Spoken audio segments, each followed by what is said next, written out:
fire.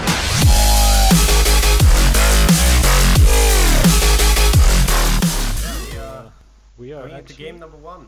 Yeah, Lillekanin versus HinO, best of 3. Yeah, so in the bottom right position, playing as the green Terran, it is Lillekanin. And in the upper left position, playing as the red Zerg, it's HinO. I actually heard there was the WCA qualify or open qualifiers today. Lillekanin sadly had to forfeit. I think it was because he was gonna play this instead. Oh, I'm well, not sure. there's actually a second qualifier, so he'll have another shot at qualifying for that, I guess.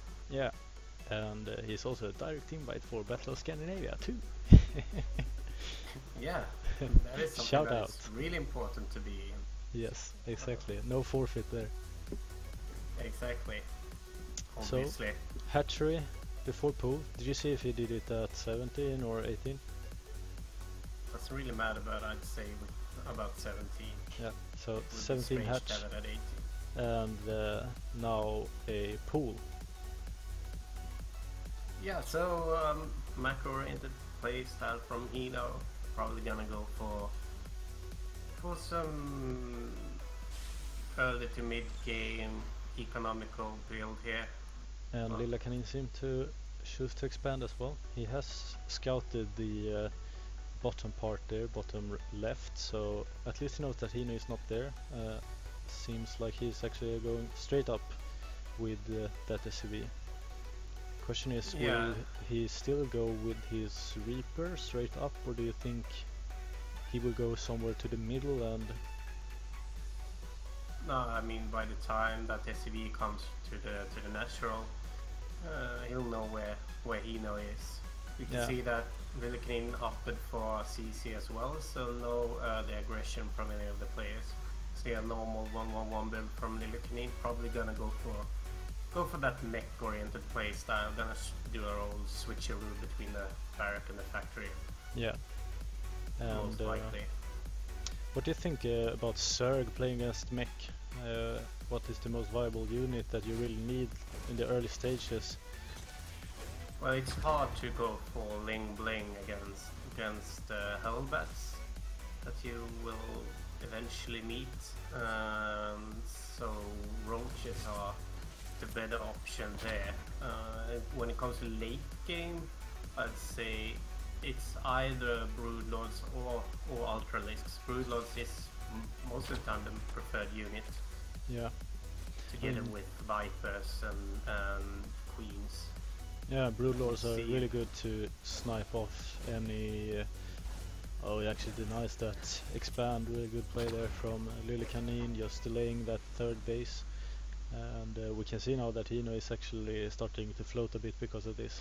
He's 300 minerals over what he actually would have liked, I think. Well, I guess it's not that strange to float that much when you're down one hatchery. Wouldn't really be that worried, and the delay from that hatchery snipe isn't really that, or that drone snipe rather, isn't that hurtful for HinO. What HinO really needs now is some links to defend though, because these two Hellions can do some damage to the mineral line. We can see 6 links here, 12 links, 16 links actually being produced here, and I mean these 3 Hellions can do quite a lot of damage, even though there are so many links that we see. One hit there, and well, it was 1 hit from 2 Hellions I think, but still the links go so low so fast. What I was gonna say, I mean the Broodlord is really good against sieged up tanks, able to pick them off. Yeah, before the hatchery got rather good against everything mech has, because you can really hurt that immobility of the mech units as well, with all the broodlings that come swarming down, especially when you go up against Thors, and also utilizing the fact that by flinging a bunch of broodlings to the tanks, it will give the Terran the blue flame is finished here now, so these Hellions will do a lot of more damage here. Also a Cyclone that's back up here. However, the Roaches a bit better than only having Lings. Yeah, a lot better, I'd say. Roaches are really good, trades really efficiently versus Hellions, so a good choice there from HinO to go for that Roach Warren soon. As long as you have a lot of Lings, you can easily defend against 3 or 4 Hellions, as long as you can get a good surround, but as soon as there's more Hellions, it's really hard to actually do anything about it. The question is, he will actually be able to get that Queen. No Transfuse ready there from the other Queen. Really slow Queen. Moving on here to the third base. Spine Crawlers, I really like that choice actually. Makes it a bit easier to defend for HinO here. We can see the third base for Lillekanin is actually finished here as well. He's going for the orbital command. So I have to say that I'm a bit afraid by HinO's unit choice right now. It's quite a lot of Hellions here actually, and as soon as Lillekanin adds a few more Cyclones, it can really do a lot of damage to HinO's army here, because the Blue Flame actually does a lot of damage to Roaches as well, and Ravages especially goes down quite fast. What I was trying to say earlier about the Broodlords is just that by utilizing Broodlords you can also utilize the fact that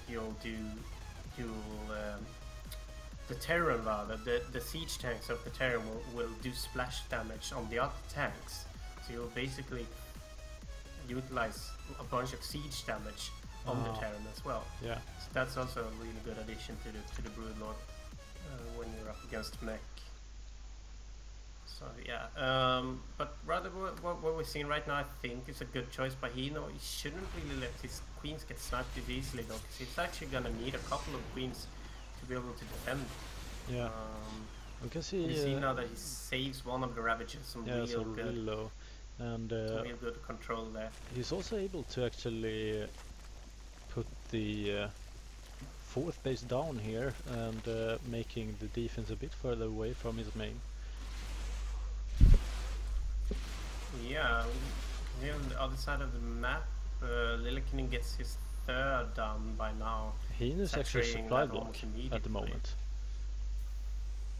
Must have, he lost that Ola that was spewing down creep on top of this base. So understandable. If you look at the worker count now, HinO is actually a bit above the recommended level of drones. 81 drones at the moment. It's gonna really get a lot of minerals. And we can also see the +1 here on Lillekanin's mech army, and I mean, look at these Roach Ravagers. They are actually forced to back off here.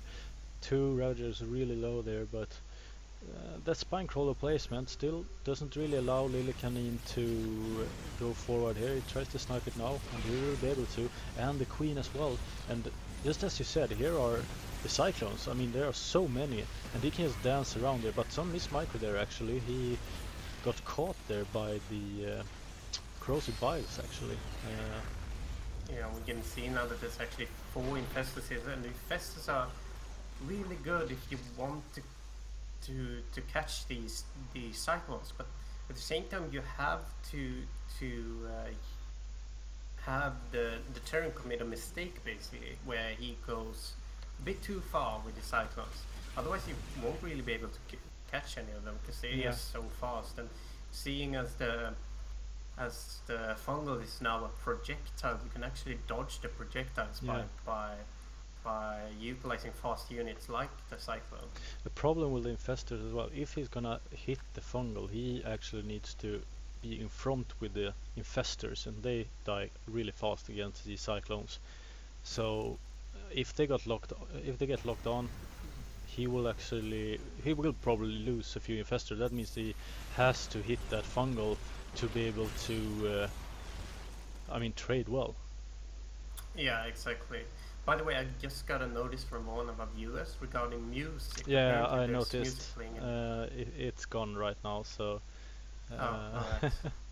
Yeah, I was just a bit confused, because I don't think that we've actually had that before, so I guess that's one of the default settings that got added when we changed our streaming setup and installed StarCraft all over again. Right, so we can see a blue flame Hellion drop here now from Lillekanin.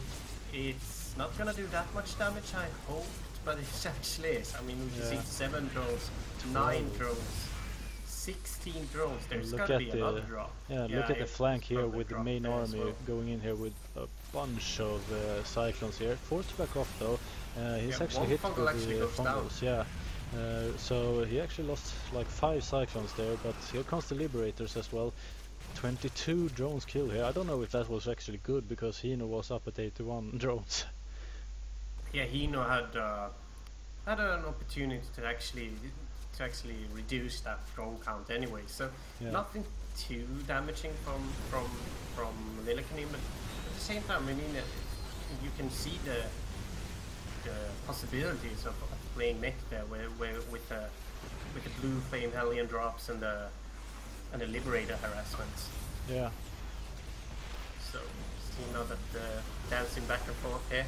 We can see the +2 here now for Lillekanin as well, so they are really strong. It's like, what is it, 15 seconds left, maybe 20 seconds left until he has the upgrade here for his mech units. Right now needs to be careful with those Vipers. He actually loses every one of them. But at the same time, HinO actually manages to get a lot of that mech army down. He killed 2 Liberators, killed a bunch of Cyclones and Hellions, and there's not much left now. He's really using these infested Terrans really well, just to take the attack from the Cyclones and protect his main army. Yeah, exactly. I have to say that I'm impressed by how HinO is playing this, even though it feels like he isn't as comfortable against this as he usually shows when he's playing Go4SC2 and he's up against another composition like normal bio play, for example.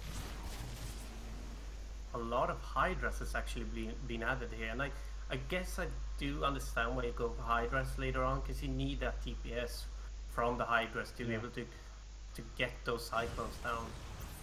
Same time, Lillekanin has found this hidden base here.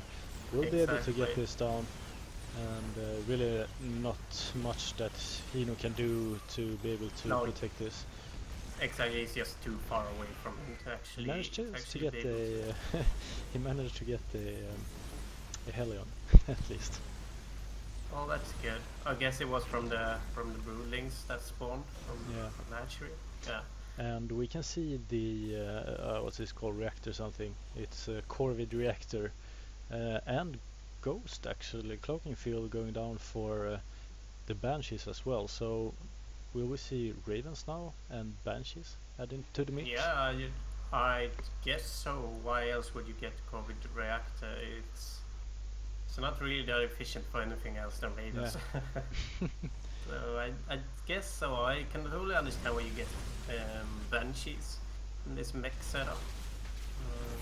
You can also see that there's a fusion cord going down, so we're probably gonna get the Liberator range quite soon. Yeah, and I think it's needed for Lillekanin. Yeah. I mean, the problem here for HinO is that Lillekanin actually has the map control.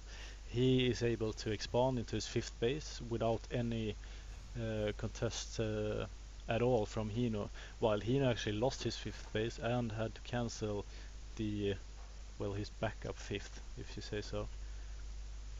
And yeah, exactly. I mean, he will eventually start to mine out here and really needs to push Lillekanin back before that happens. We can also see that he's really low on minerals and gas as well. So HinO will eventually have to do some kind of pushing. He actually loses a Viper there. Yeah, some bad control there from HinO. I think what HinO is lacking now is actually some of those late game units. I do think that Broodlords would be a good addition to his composition now. Just seeing how much sniping that can be done right now from these Cyclones. Yeah, I mean, they're basically uncontested when they go in, because I mean, HinO can't really chase them since they are too fast, even though he has creep, and the Roach Ravager and Hydra is not efficient enough. I guess that's why he has so many Vipers. He wants to pull them back, but yeah, and he also wants to just utilize the clouds, so the binding cloud rather, so you can basically nullify that range the thing with cyclones is that when you put that cloud down, you can just dance around it and continue firing. It's not like siege tanks where you basically tell them, no, you can't shoot anymore. You need to unsiege. Rather, you just go forward a bit and you can continue to shoot. Yeah, and it seems like HinO is actually deciding here. Maybe it seems like he backs off. Maybe he don't want to show that he's actually going in, since Lillekanin scanned here. We'll probably see some, the Liberators here. They are caught by the Vipers, and a big engage here from HinO. And look at that fungal that he actually hit. Yeah, he basically hit half of the army there of Lillekanin. That is a really big hit, actually. Yeah, and the neck is just going down, straight down here. And this is really what HinO needed, a good fungal and be able to push out to be able to expand without losing that base.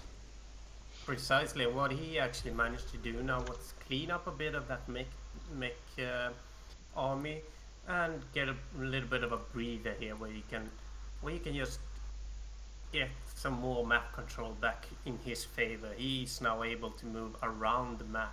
He's actually in the middle of it all. And this is the first time in this entire game where he actually is on this side of the map. Yeah. So we see, one thing I would love to see HinO do now as well is actually, what he's doing now. Just getting that creep spread back on. Just seeing the creeps going forward towards the middle and just try and siege up the middle just to get some more movability going there. Yeah. And as you said, a Spire has been added as well, so Broodlords will eventually pop out here for HinO, but he's not really stressing it, and I can actually understand why, because he's been doing great anyway versus this.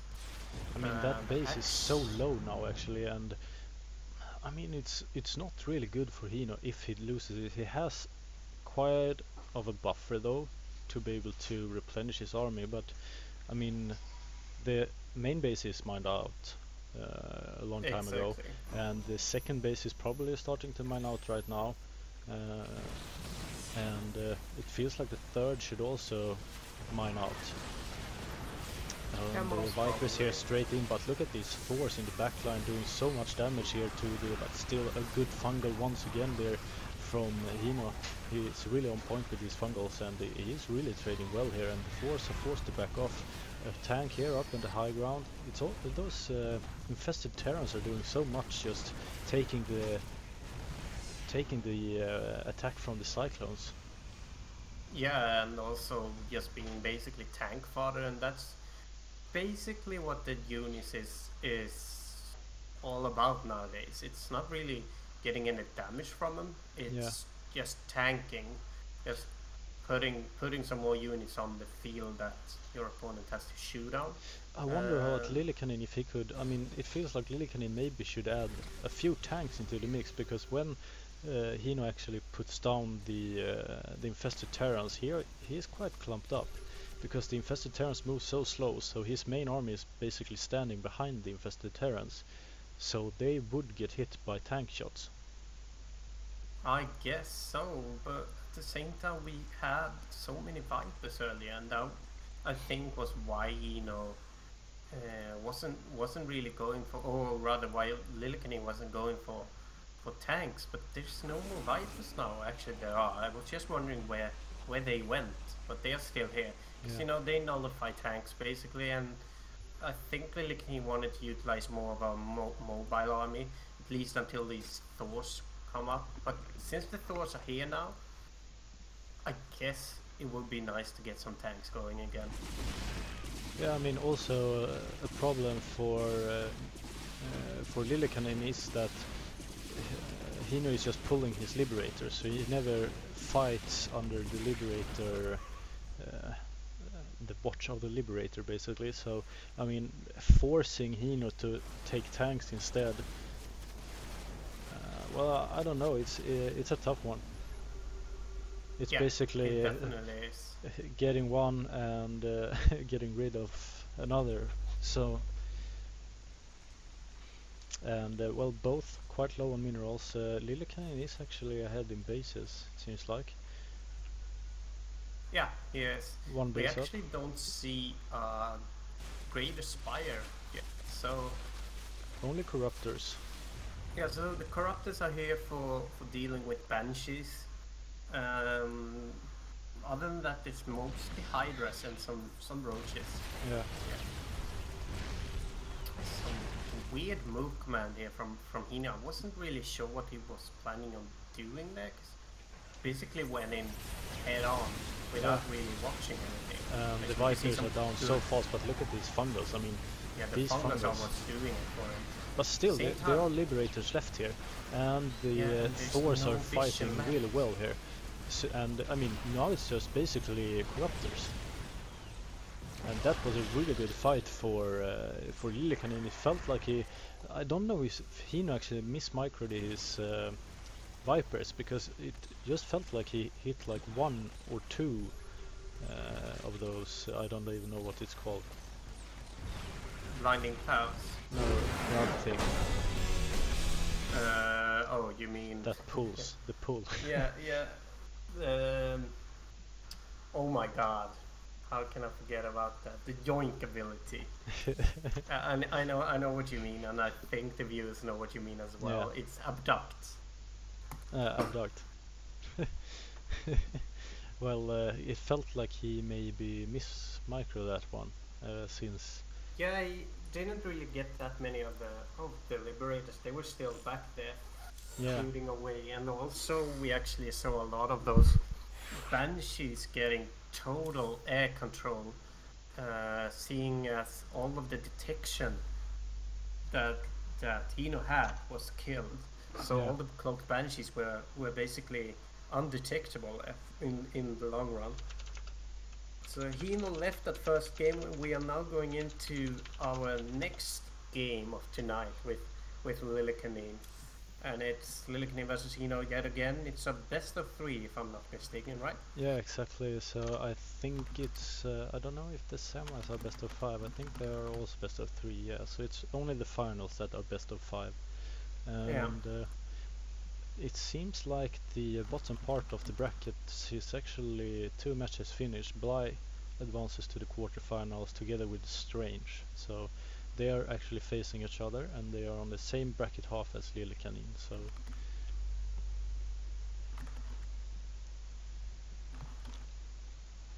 I wonder where Lillekanin went. Well,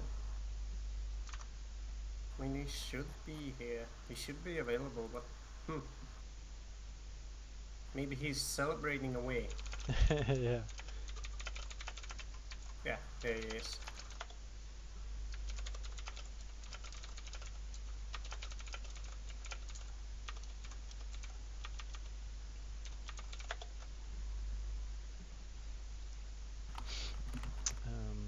We have a pending invite at least.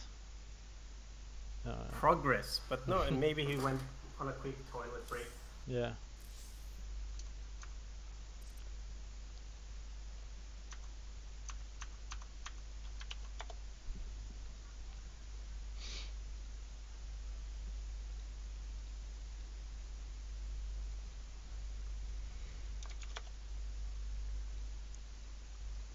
So it seems like it.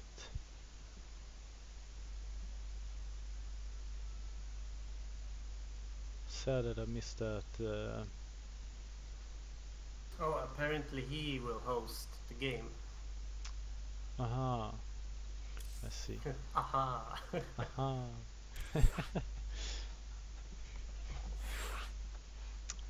Oh. What happened here? Gay pot. Nice. So, New Gettysburg, one of your favorite maps?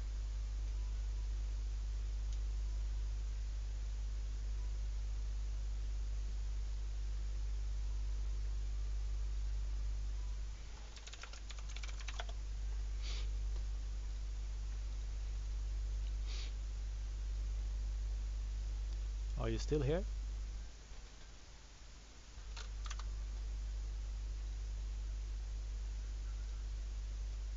Hello.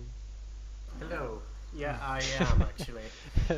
I was running back and forth because I really need that second cup of coffee. Gonna cast this. So yeah, still not done though. Right, so in the bottom right position, playing as the Green Terran, it is Lillekanin. And in the bottom left position, still playing as the Red Zerg, it's HinO.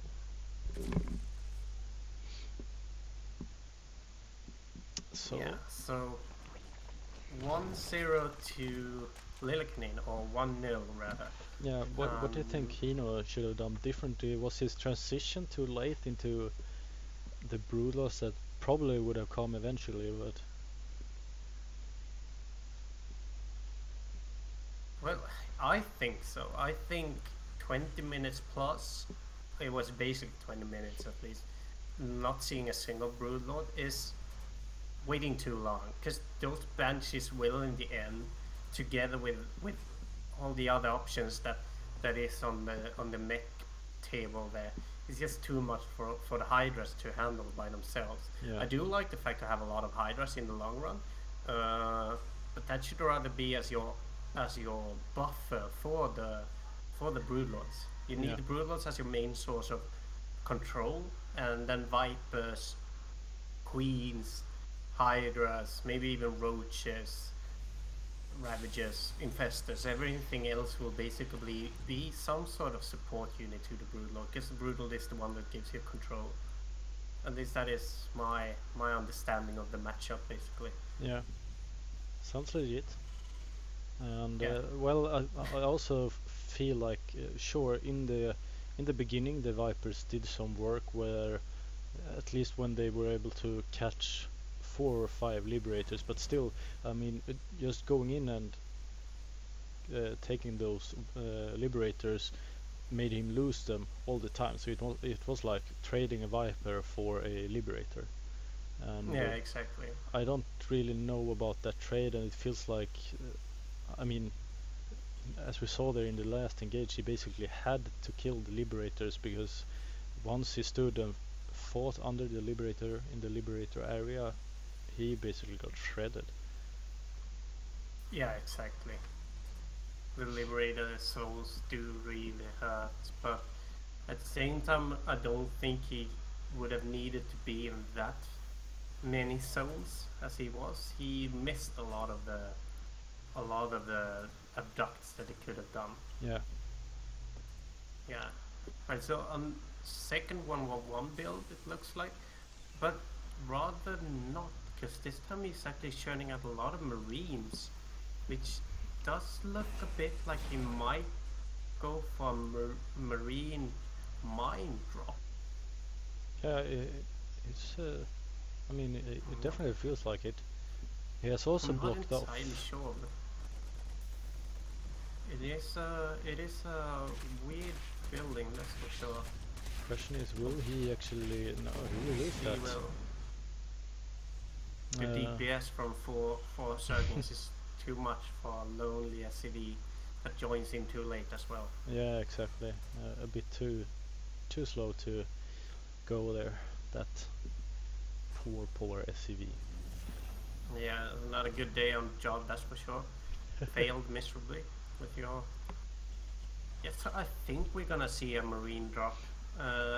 Two medevac marine drop from Lillekanin. So I do have to say that, I mean, we have Lillekanin playing these weird builds. We also have Lillekanin playing mech, and we also have Lillekanin playing standard builds. So he's really a hard player to know when it comes to, like, yeah, Lillekanin is probably gonna do this. I mean, you can't really know what he's gonna be up to, you know, when you're up against him. So unpredictable. Every single game is a new game, basically, with a new strategy. At the same time, HinO sees all of these marines now, and he'll know that there's probably something like a 2 medevac drop from Lillekanin going. Yeah, and he has also, I mean, he will scout this out immediately, basically, because he has an overlord placed in a very good spot. Yeah, but this is something that Lillekanin is basically counting on. I mean, it's not really that strange that there's overlords there. The question is, how well will he be able to defend against this? I mean, there's a lot of units here for HinO, so it doesn't really feel like Lillekanin actually can do a drop here. And he decides to split up the medivacs here.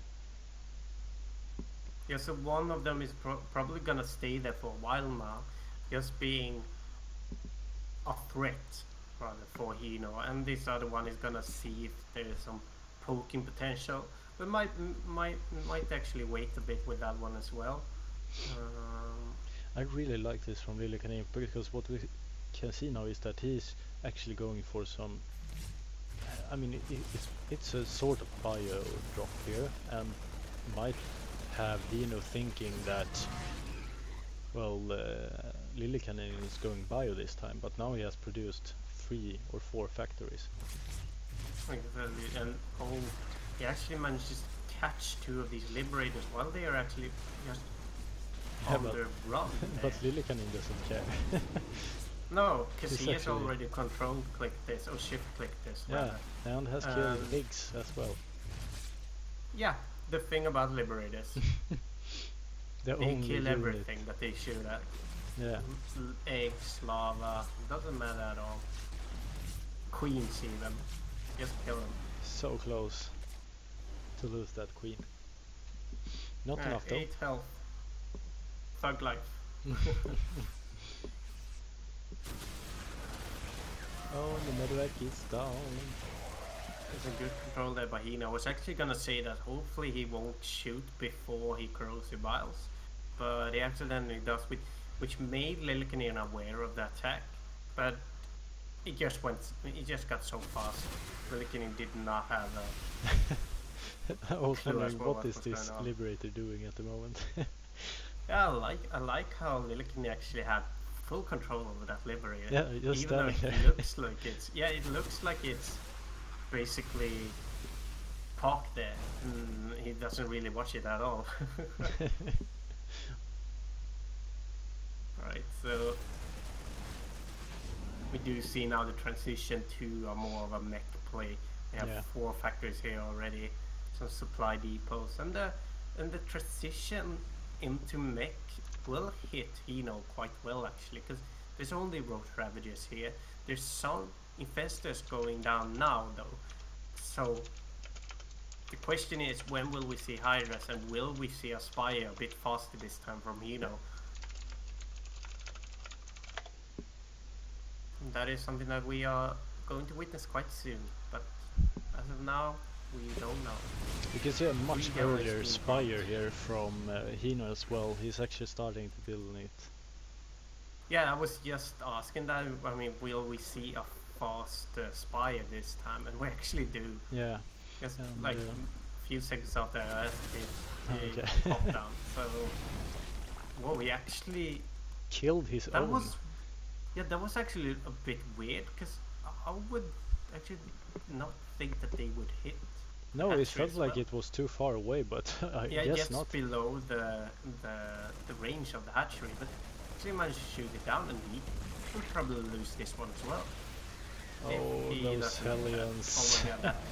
That fungal was actually really good. Yeah. I think that we have a lot of action going down over here. 3 Hellions doing basically a circling run by, but with Hellions instead. I mean, they just ran from the bridge here basically all the way into the main. Yeah, and Lillekanin is really putting pressure here on HinO. Yeah, he's basically being everywhere right now. Yeah. It's being annoying as hell. It's basically paying off. He's denying mining from a bunch of different places, and 3 more blue flame Hellions going down here now. And the thing about these is they need 2 shots, and they get a lot of drones actually. Yeah, and we can see the Liberator still going at it, so I at least heard it. Yeah, there it is. Will go down now. Oh no, actually needs 1 more corrosive bile, and that was not really good because he lost 5 drones because of that. I have a bit of a miscalculation there from HinO, I think. So we see the researches from HinO now. There's a hive going down, 3 corruptors, air damage getting added for HinO's army. So HinO is really transitioning to more of a Broodlord-esque build this time, and I like this. I like the way he's thinking about doing this time. Actually, that doesn't even add any Hydras yet, and I understand that he's not up against Cyclones. The Blue Flame Hellions just do so much damage versus Hydras. Yeah. Hydras being light units as well. I like how Lillekanin is basically just moving straight in with his alliance here. Yeah, I mean, as a mech player, something you're always banking up on, it's minerals. Yeah. So why not? I guess. Right. So. Great Aspire Yep. going down. And we can see the 2-2 being researched here by Lillekanin as well, a bit left on that. Still a lot of tanks this time, and also a couple of Thors here. Actually has 2 Thors and 2 more coming. I don't know if he has hidden somewhere else maybe. No, yeah. Doesn't seem like it. A lot of mules. Getting him 4k in minerals there.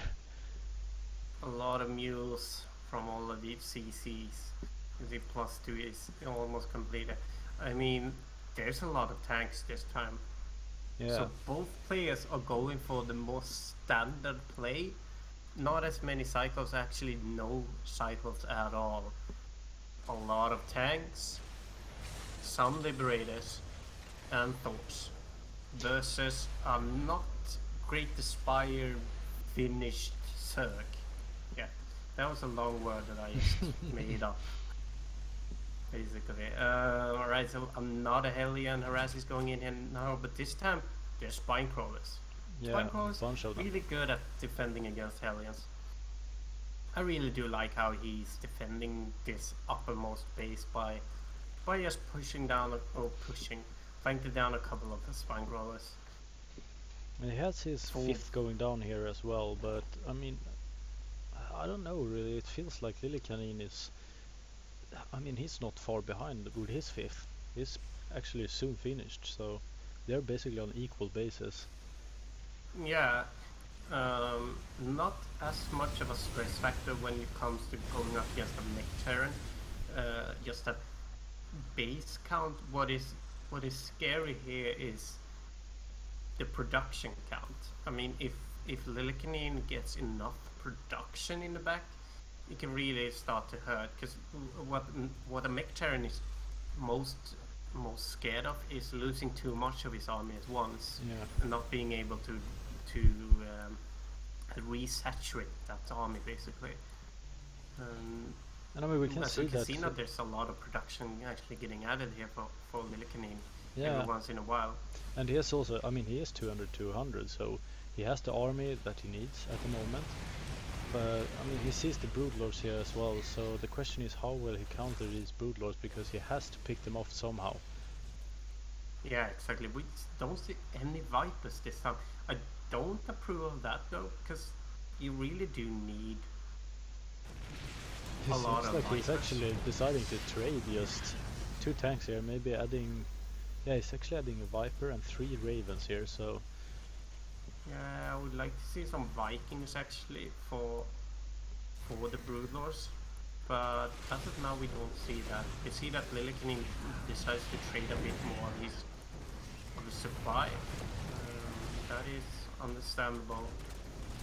Lillekanin is attack moving some of these tanks forward, so he wants to get these tanks killed as well, just so he can add on some more Vikings. Yeah, exactly. Queued up already.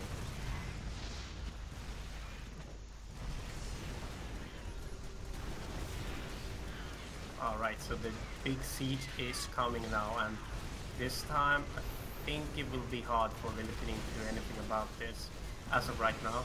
He does have a lot of units actually, a lot of Hellbats, a lot of Thors. Here comes the Corruptors.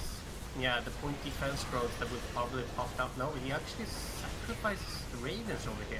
Really good fungal there. Fungal on the Hellbats as well. But I mean, now we see a lot of Broodlords are actually down, and these Thors can just stand in the backline doing some real damage here. Yeah, but the buff units have already been killed basically for Lillekanin. There's no more Hellbats here that can tank that. But yeah, the final Broodlords, they won't be able to get away from that. So HinO actually has to sacrifice them. So basically what we end up with is the Thor count. Yeah, the Thor count and just 3 being Hellbats. a bit too high. And what could have helped here? You guessed it right, Vipers. Could have helped a lot. Yeah. Also, I do like the fact that he's adding on Lings. It's just that he will need a lot of production in the back to keep that Ling count going. Because he will need Lings all over the place and over again. They will have to basically run straight from the lava, from the egg, straight into the fray. Because they will die so fast and so many times against these Hellbats. And I mean, right now we can see that Lillekanin, he's actually, I mean, he has, what is it, 7 Thors? Or is it even 8? One ran away as 7. well. One is up. So it's there's 9 one down, Thors. so 9 Thors. Might even see a bit too many Thors. Yeah, I don't know. I mean, they are really strong against the Broodlords. And the Corruptors. But the problem then is the Lings. I mean, he doesn't have enough Hellbats to buffer, basically. Do you see what I'm seeing? The Nidus. Yeah, a Nidus network going down here, so... The trick questions from you, I'm like, what am I not seeing now? Is there something I should be seeing now? you guessed it correctly, so... The Nidus here, Nidus network is soon finished, so maybe he will do some kind of Ling run by somewhere. Might be. We can see some overlords going into the main base here.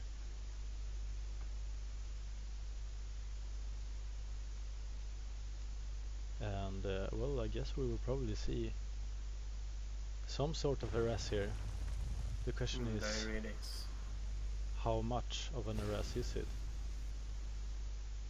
Well, if I could just find that exit, we can see that there's some links that are going into that. And Ravagers as well. We have one Thor here, just fighting.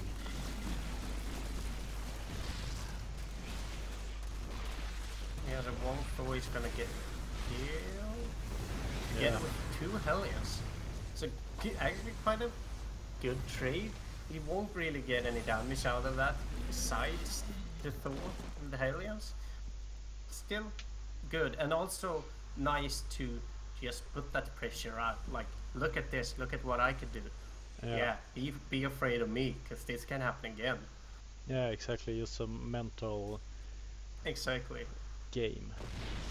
And so this time we see Queens. And I like that lonely choice from tank. HinO. This is the movie Fury, basically. Oh yeah, did not do as much damage as They did. Brad Pitt and the others did. Yeah. Oh, and look, these Broodlords, they are actually not in a good position. No. Yeah, and a lot of point defense bros and CP missiles going down, and they will. Oh my god, look at these at the same time the Broodlords are still alive, and the Corruptors are taking out so much damage from these Vikings, but now they are starting to, the Zergon is starting to fall apart here, and he actually decides to GG here. Well, not even a GG. I think HinO got a bit upset by the play style from Lillekanin. It seems like, though, going up against Mech and failing like this, I think he wasn't that happy with the result, I guess. Yeah. Trying to understand what he did wrong, but the engage that he did here was questionable, I have to say. I mean, he had no buff units on the ground, so the Thors got right up underneath the Broodlords. The Broodlords were out of position and went up. Basically, 10 Broodlords went up against all of those Thors and Vikings and Liberators and Ravens, and the only thing that kept them alive were Queens and Corruptors. There was no other buff units available, basically. He should have needed Lings, he should have needed other units, basically. Hydras, whatever, basically. Yeah. But he did not. I felt like he basically, I don't know, maybe lost 4 broodlords or something like that. When the other part of his army was actually there. Yeah. Alright, so I'm gonna get that cup of coffee while we wait for Lillekanin to invite us to his next game that will be against Beastygt. Yes.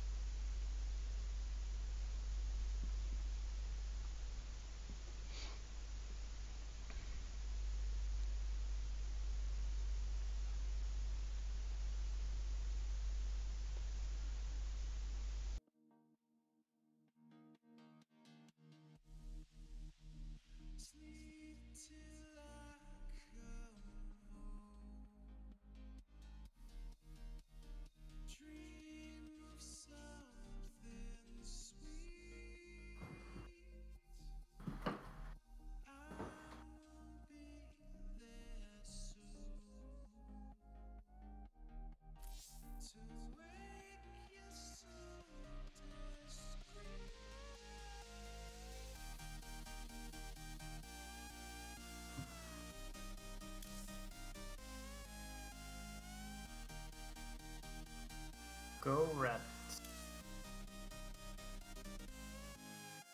Indeed.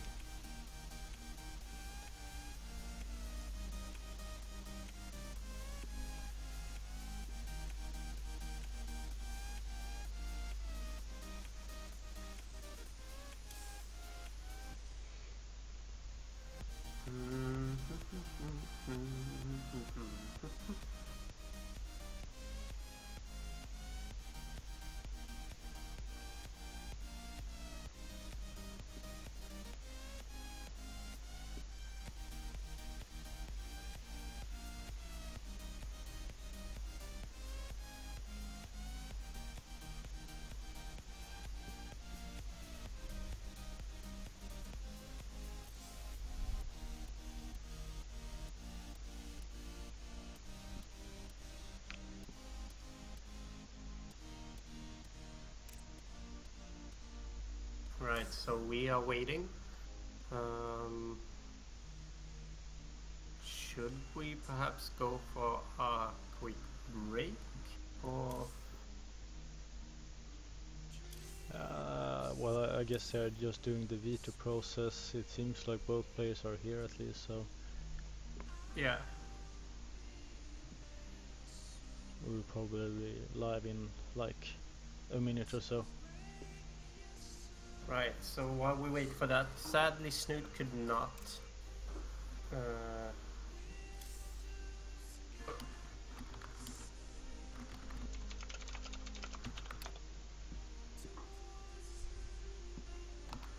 He could not participate. Yeah, sadly not.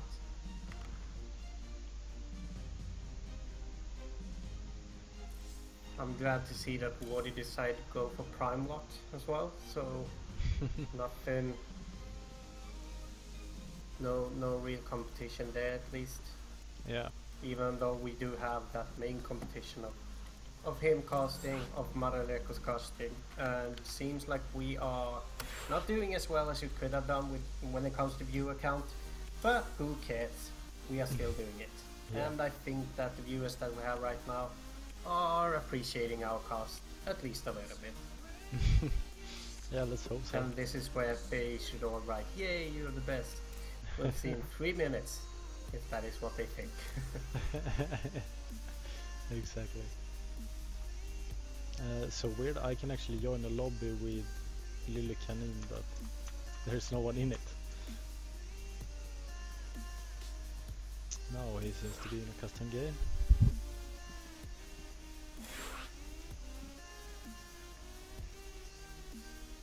Where are you? There you are.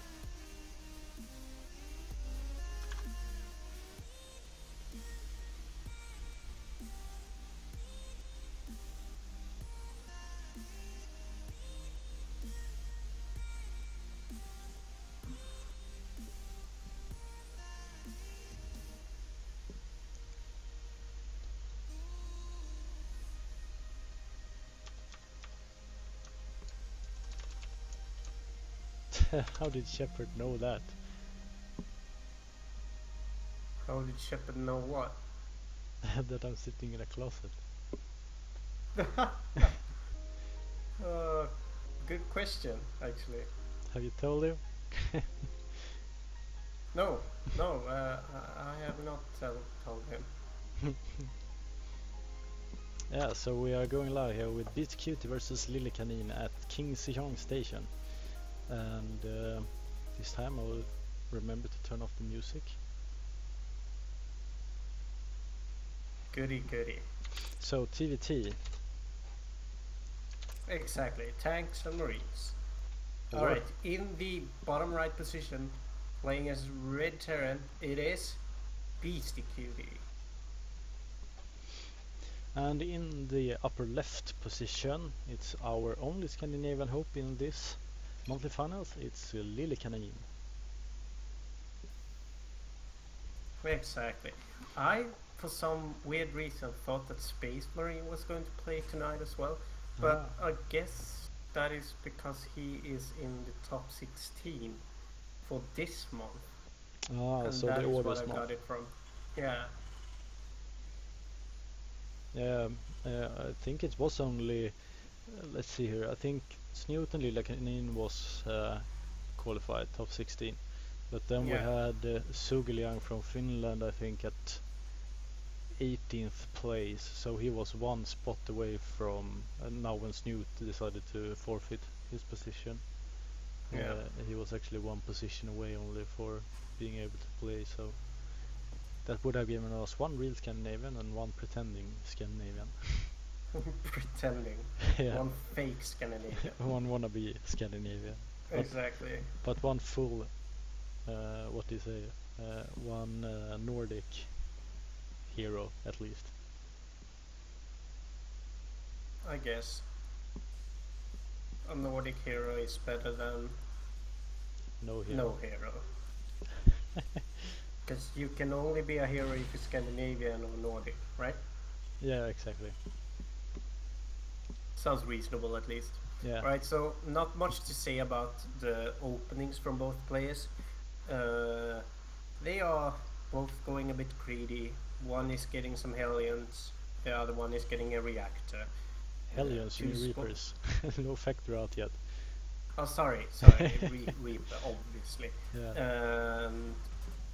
Yeah, not much more than that. Lillekanin got his orbital down. But Beastyqt is actually deciding to go for 2 Reapers here. Yeah, saw that. And Lillekanin seems to be going for Marines here instead. Yeah. Yes, Only he's 2 going for though. 1-1-1 with some Marines in the back. Question is, if Beastyqt had controlled that better, I think he could have actually gone ahead, seeing as he got that first.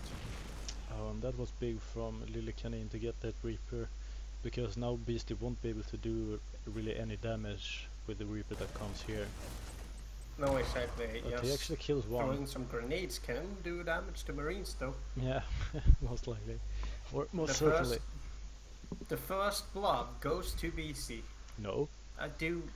The first blood went to Lillekanin. No, but but Beastyqt actually got the first blood because he managed to win a SCV battle. So first blood still goes to. Yeah, and just as I said, and that is what I was thinking about. I'm not sure what you're referring to here, but whoa. So full of bull. I'm so full of bull. Bull. Oh, there oh my god, there's some real good humor in the chat right now, actually. I'm not entirely sure if we should just read it all. I guess we should not, and just let that be. Everyone that is watching right now, you should take a quick look at the chat, because it was kind of hilarious. The back and forth action from the viewers in the chat. Too much. Right, so first tanks from both players are added now. Well, almost. The first one is getting completed from Lillekanin right now. You can actually see a medevac here though. So might see a fast drop with the Marines and the medevac. Not sure. It's really hard to predict things like this. Yeah. 2 Vikings getting added afterwards. So no, we are not seeing that. We are just seeing Lillekanin putting that tank into the medevac, so it becomes a medank basically, and then he decides to move out. Yeah. I'm quite curious how that medevac actually can carry a tank. Because Well, the tank is... seeing as there's 2 really big thrusters in the back of it, Yeah, I can understand how it can go forward. yeah, Not entirely sure how it can upwards. go upwards though. Yeah, I mean, it almost feels like, oh, but however, we are still... Well, it seems like Lillekanin is actually going... Maybe the tank is of... all hollow inside. Yeah, who knows, it's just... made of aluminium. Oh, paper mache, or what it's called. Yeah, paper mache. It's actually quite funny because my father used to tell me about how the Swedish military back in the Second World War, they built cannons and stuff out of paper mache. Yeah, I remember that as well. Yeah, just to like stuff. pretend that they had a better... that we had guns. Yeah. Alright, so some good first engages here from both players, trading some Vikings, and looks like Beast is gonna be the one with the superiority, which is a problem when you have medanks. Yeah, but we have a Viking there that was able to catch that low Viking, and 3 tanks here actually, just 2, so... But here comes 2 more Vikings, and well, we have 1 at least here. And this Marine is doing some damage to that Viking as well, and it's actually really low, almost going down. And some he will Marines lose are that. needed here. Once he gets vision of that gas, he will lose it. Exactly, and what you really need when you are going for a TDT like this, it's gas. Yeah, and we actually lost 2 SCVs there as well. But Beast, we can see that Beast is actually up 52 to 37 SCVs.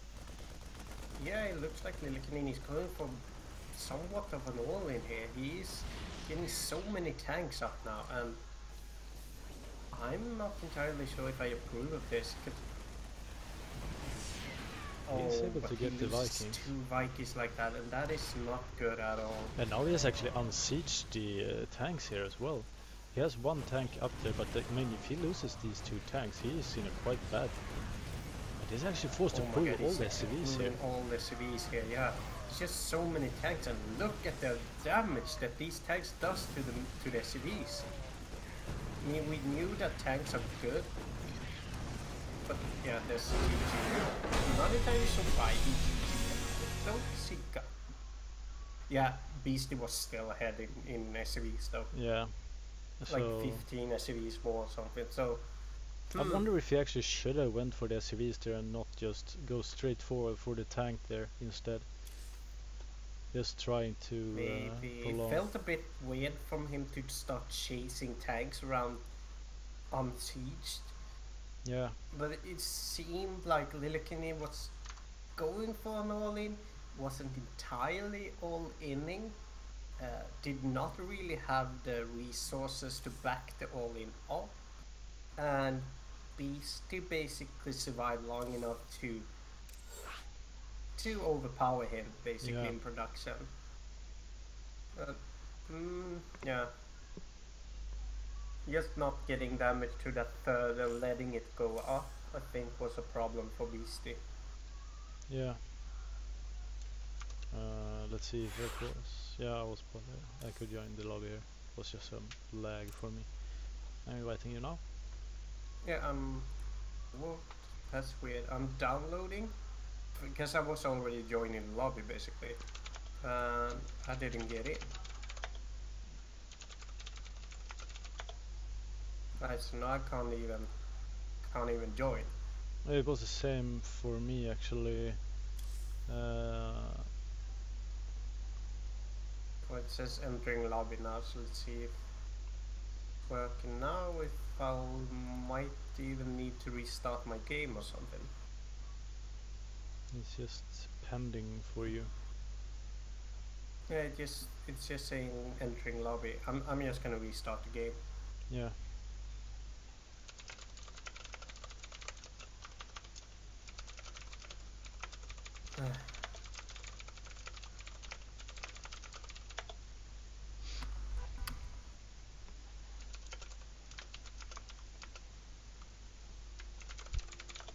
Oh well, technical difficulties are part of life, I guess. Part of the fun. Exactly. Right, so going back in now, we are ready to go as soon as that menu pops up for me. Right, there's the planet, and there's the invite. And there's the entering lobby, and there's the downloading. What am I downloading? Streaming data. Now What? you're at least in. Alright, there we go.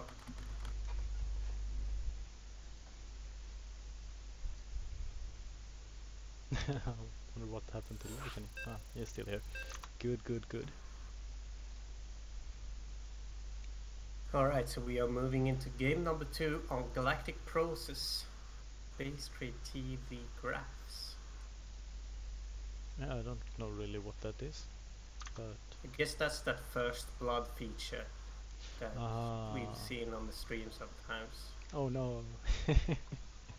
First blood. Kind of cool, I guess. So, alright, so in Let's go. the bottom left position, playing as the blue Terran, it is Beastyqt. And in the upper right position, he's down one game but still alive. It's Lillekanin.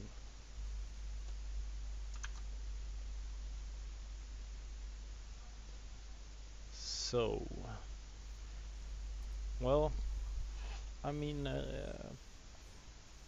the last game, I don't know really what Lillekanin could have done different there in the end, actually, except for maybe chasing that tank instead. Since it felt like he got flanked really by the SCVs, and then he didn't kill off that tank that was trapped basically down at the wall. Yeah, exactly. It was a bit of a cat and mouse play there. Yeah. Where Beastyqt basically said, look, here's some tanks that are going around, you can kill them. And Lillekanin was like, whoa, I'm on sieging for those. Yeah. Yeah, exactly. There he was. But Played it, got the game for his favor.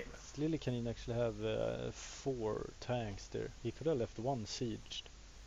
He did leave one in the start, but then decided to unsiege everything basically. He should have just sieged up, got some marines going, and gotten those down towards the third, I think. Because Beastyqt would have needed to pull SCVs anyway. And there was the first blood. And we missed it. Yeah. Oh well. First blood has been given to someone. Beastyqt. Who? How do you know? Yeah, so he killed one SCV with 2 of his. Oh. Wow. It's going crazy. By the way, you just bumped your microphone. It was really loud. Be a bit careful with that. Yeah. Factory being added here for Lillekanin. Factory now being added for Beastyqt. He seems to go for this 2 Reaper harass. Yeah. Going to be a bit more careful with these Reapers this time, maybe? Or maybe he's just gonna stay at home with them. Yeah, maybe a bit too careful with them. That is being careful on an entirely new level. I don't approve of that. He's actually going for a 3rd base here, so really greedy play here from Beastyqt. The question is if Lillekanin will be able to harass here and make some damage to Beastyqt and punish this greedy play. Aliens are coming out here, Marines being produced by Beastyqt to be able to hold. Seems like the starport going there. Switching to the barrack. Starport going there, switching. It's a starport with a tech lab. Right, so Raven being added for Lillekanin, going for that quick detection build. Yeah. Now Yeah. we know that. I'm not entirely sure what to add to that. It's just a raven, basically. Yeah. The scouting reaper here going from behind, gonna see the mineral line, gonna go just straight through that. Not gonna go straight through it. Well, he is actually gonna go straight through it.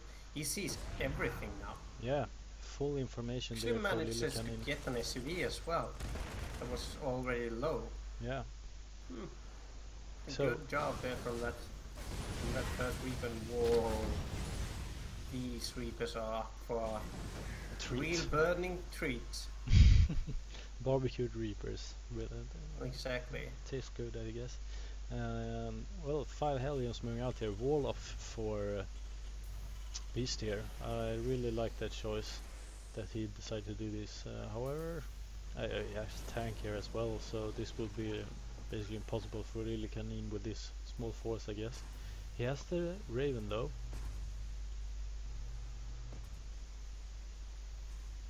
Yeah, so 2 shots is needed to kill a Hellion from a tank. Or even Yeah, 3. actually 3. That calculation. Yeah, as they've said before, that the wise people once said that you should never calculate stuff while streaming. And it still is that way. And it still holds true. Yeah. Never do that, mindful, because you will always be wrong. Many Hellions now going out. It's 8, 9 even. Yeah, Two they are Ravens gonna here. work on this rock. A few years later, they will actually be through. Yeah, about when Beasty has... About when the next Jesus arrives. Yeah.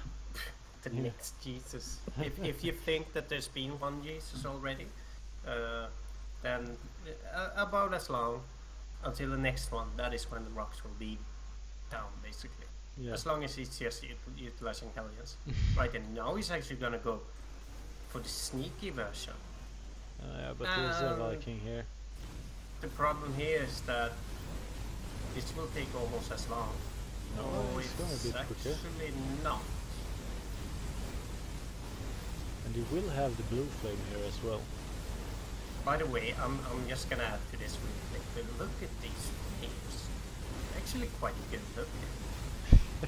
I just wanted to add that just real quickly. Oh, Raven going down here to the Viking, so Lillekanin knows exactly bit of a what... miscontrol. These Ravens needs to be careful because they don't have any support at all right now. No, it's basically just Hellions and they can't fire upwards. Exactly. So, what is needed here for Lillekanin, do you think? Because he can't really push in with this. I mean, if he's up against three Vikings, his Ravens will die. Yeah.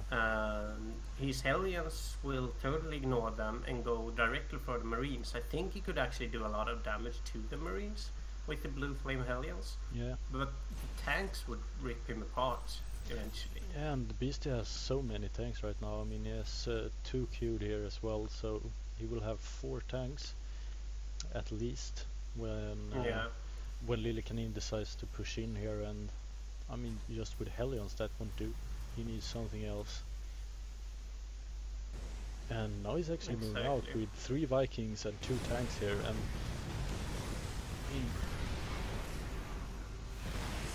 look at this. He is trying to do some damage here with some sneak play here with the Ravens. He's actually able to pick off Viking there, but now he is really low energy here. He's actually able to pick off that one as well. That was good play. That was actually some really good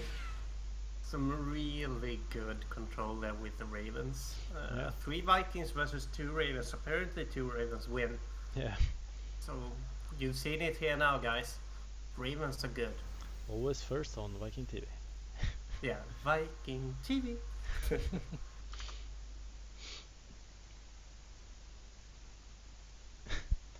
They are asking if I'm a cannibal now, since burned Reapers taste good. Vikings at least has been produced by Lillekanin. We can see Thor is coming out now as well for him. The blue flame trader, one marine burning to death. Oh, still. Look at the damage from one salvo of a Hellion there. Yeah. A lot of tanks here. Yeah. But all of these Hellions goes down. So no real buffer for the Stim Marines that could show up. But he was able to pick off Medivac here and at least forces Beastygt to back off actually. And yeah. I'm a bit worried about the Viking count of Lillekanin. He has 4. Beastygt actually has 6. So air superiority. I mean, okay, he has his Raven here though, and the Thor. Exactly. So might still be able to own those Vikings. Yeah, most probably. In the long run, at least.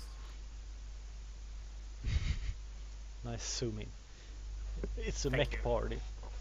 Exactly, they're having a really good mech party there. As always, on Lillekanin's home turf, making it happen.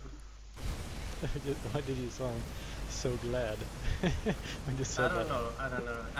I mean, I enjoy a play that doesn't go for conventional plays. So, I mean, even though I don't like playing against mech, I like mech overall.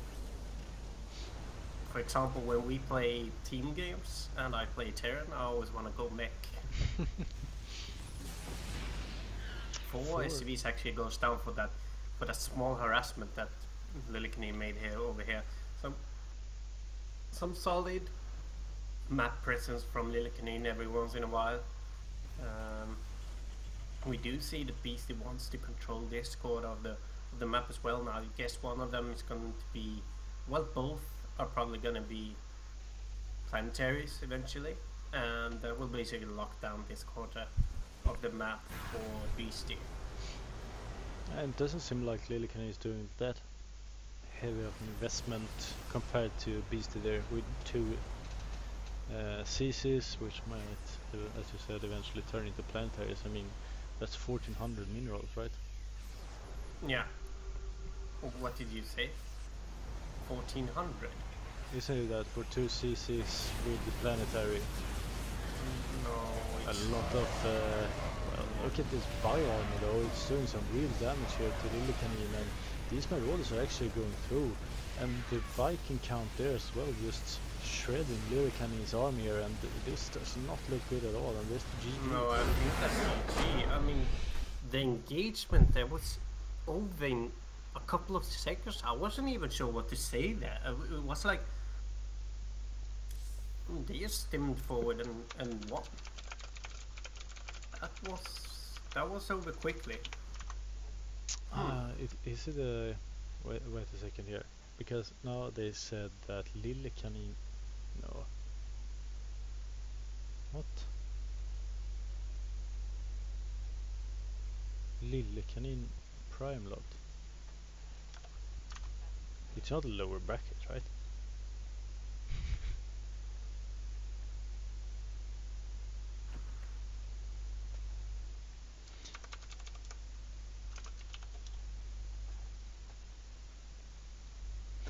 So sadly, Lillekanin is out, I guess, since I haven't seen that there is a lower bracket. Yeah, that is the best of 3.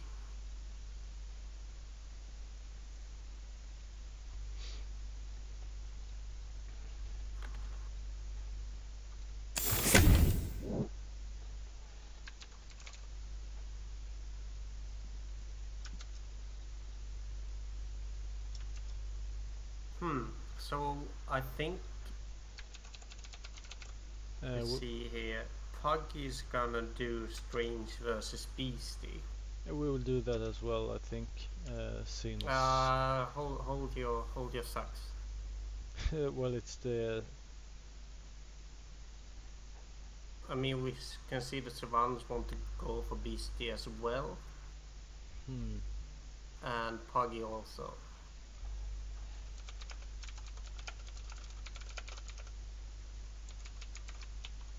Hold your socks.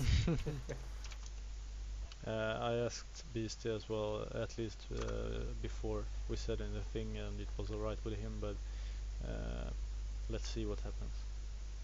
Yeah, I just want to be a bit better at not clashing with all the other streamers. Seeing as we don't, sadly, have any more Scandinavians to cast tonight. Yeah.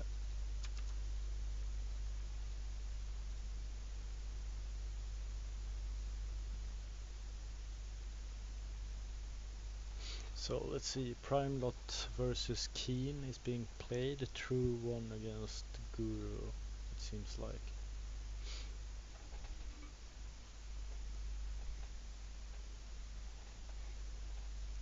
Yeah, it's true versus either Prime Lot or Keen.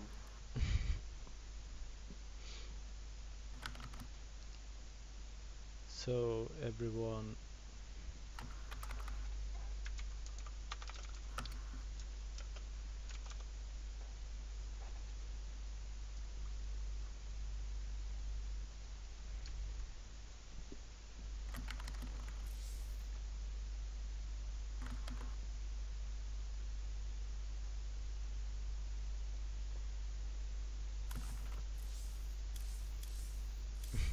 we are Vikings, we have patience. So I guess the other ones could start then.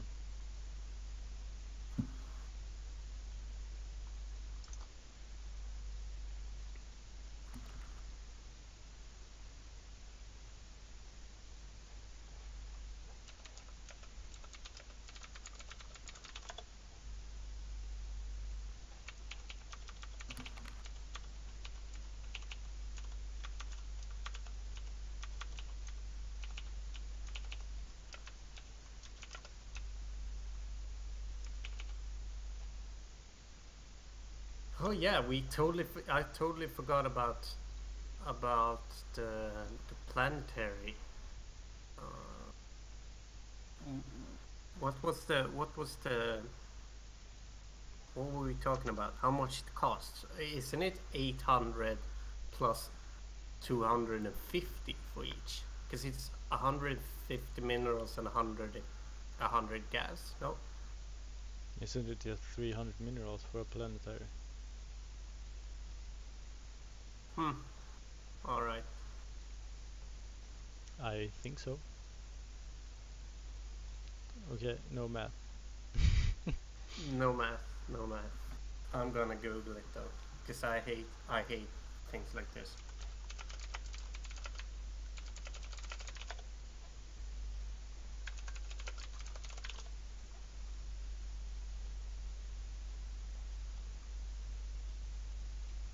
It's 150, 150.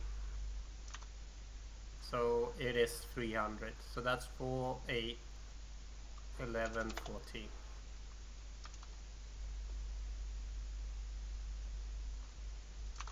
It seems like two of the streamers are actually going for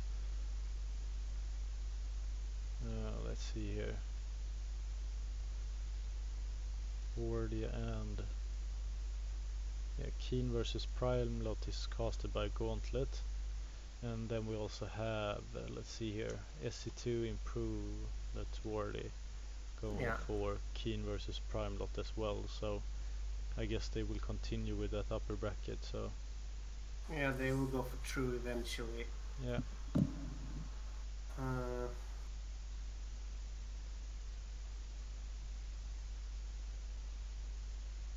Well, this is a bit of a downtime. We are not sure what to do at the moment. Well, I guess we can just wait until they decide. Beast is actually in a game, so I don't know.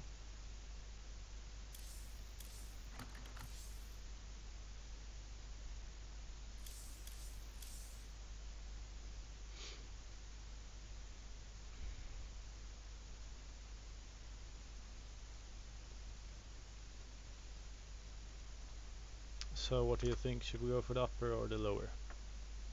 I mean, if we go for the lower, we are going up against Wardy, right? No, Ward is in the upper.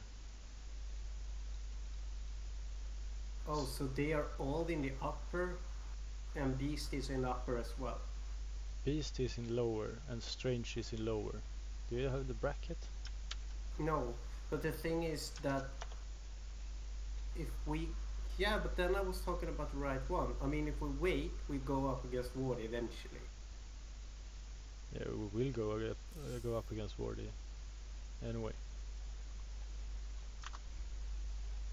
Right. I guess I'll have to open the bracket myself. Just to understand what the fuck we're talking about.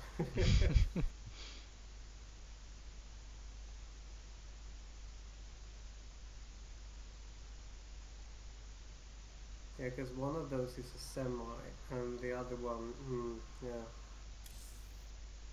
Well, it seems like Strange and Beast actually started, so I guess we have no choice but to Yeah. wait now. We wait. We wait.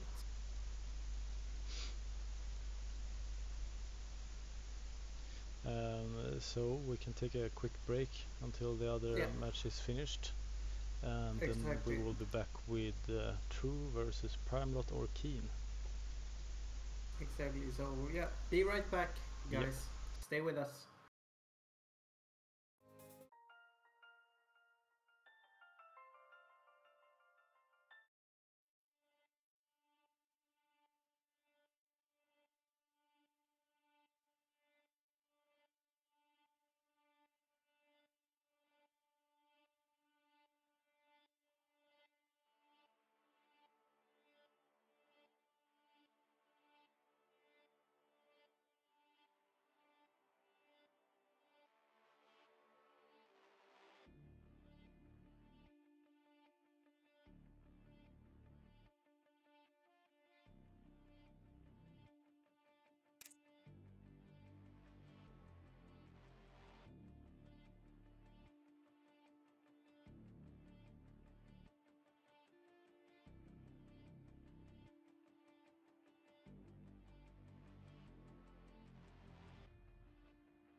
finally, the upper bracket semi-finals are starting.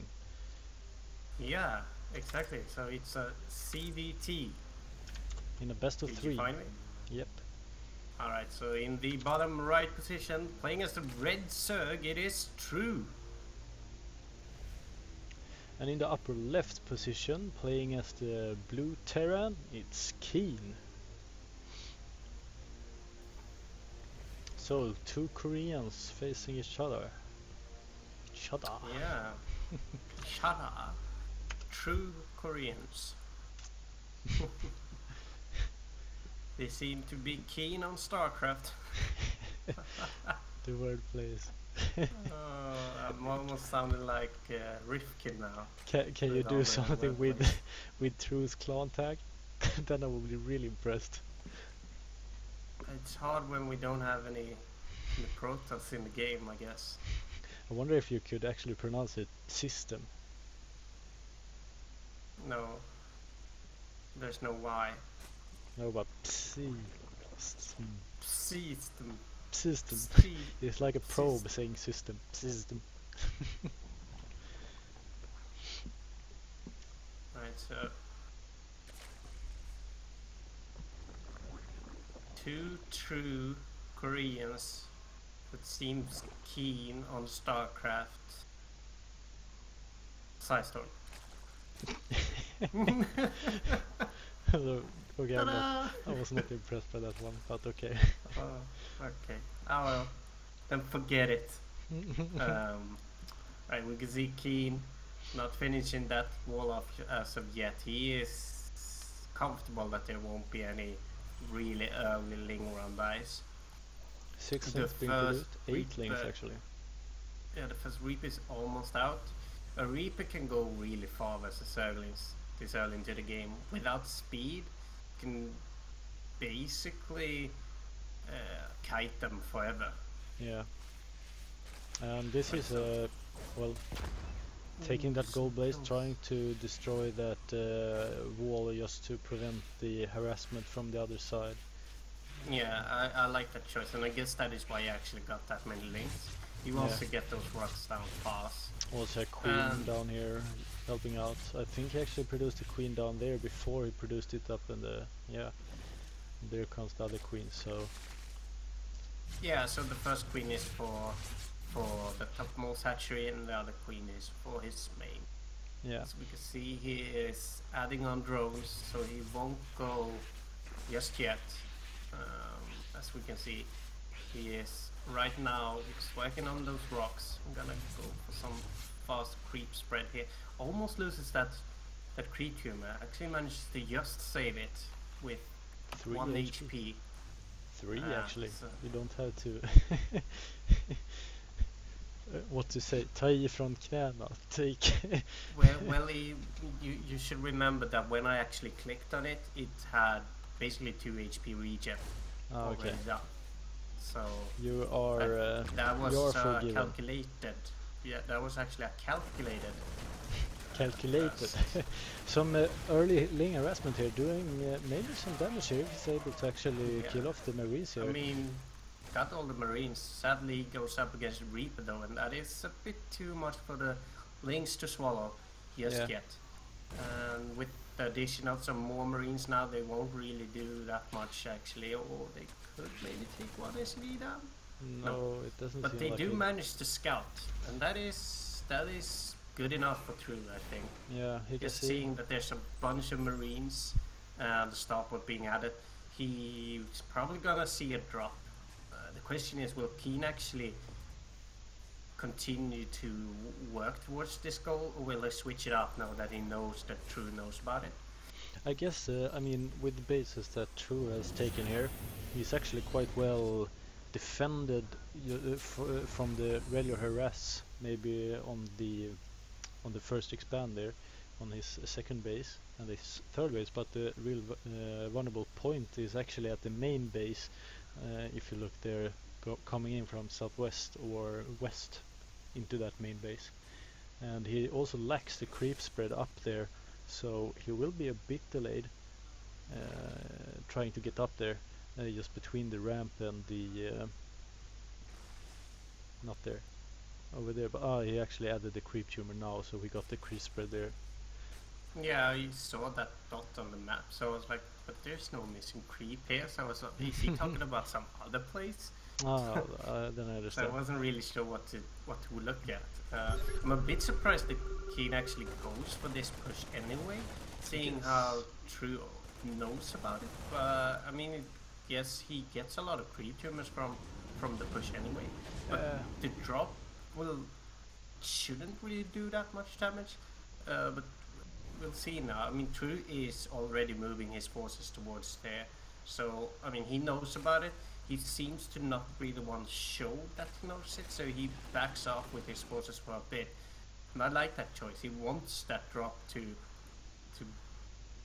go in, so he can actually all his snipe it queens off are a up bit. here, so we can deal with the medevacs. I mean, look, there's 6 queens, and well, Keen is actually forced here to. Oh, the mine there, not doing the damage that he wanted. Maybe Liberator here at the same time, just sniping off some drones, and the drop here in the third when True's forces are out of position there, since the rocks were not destroyed.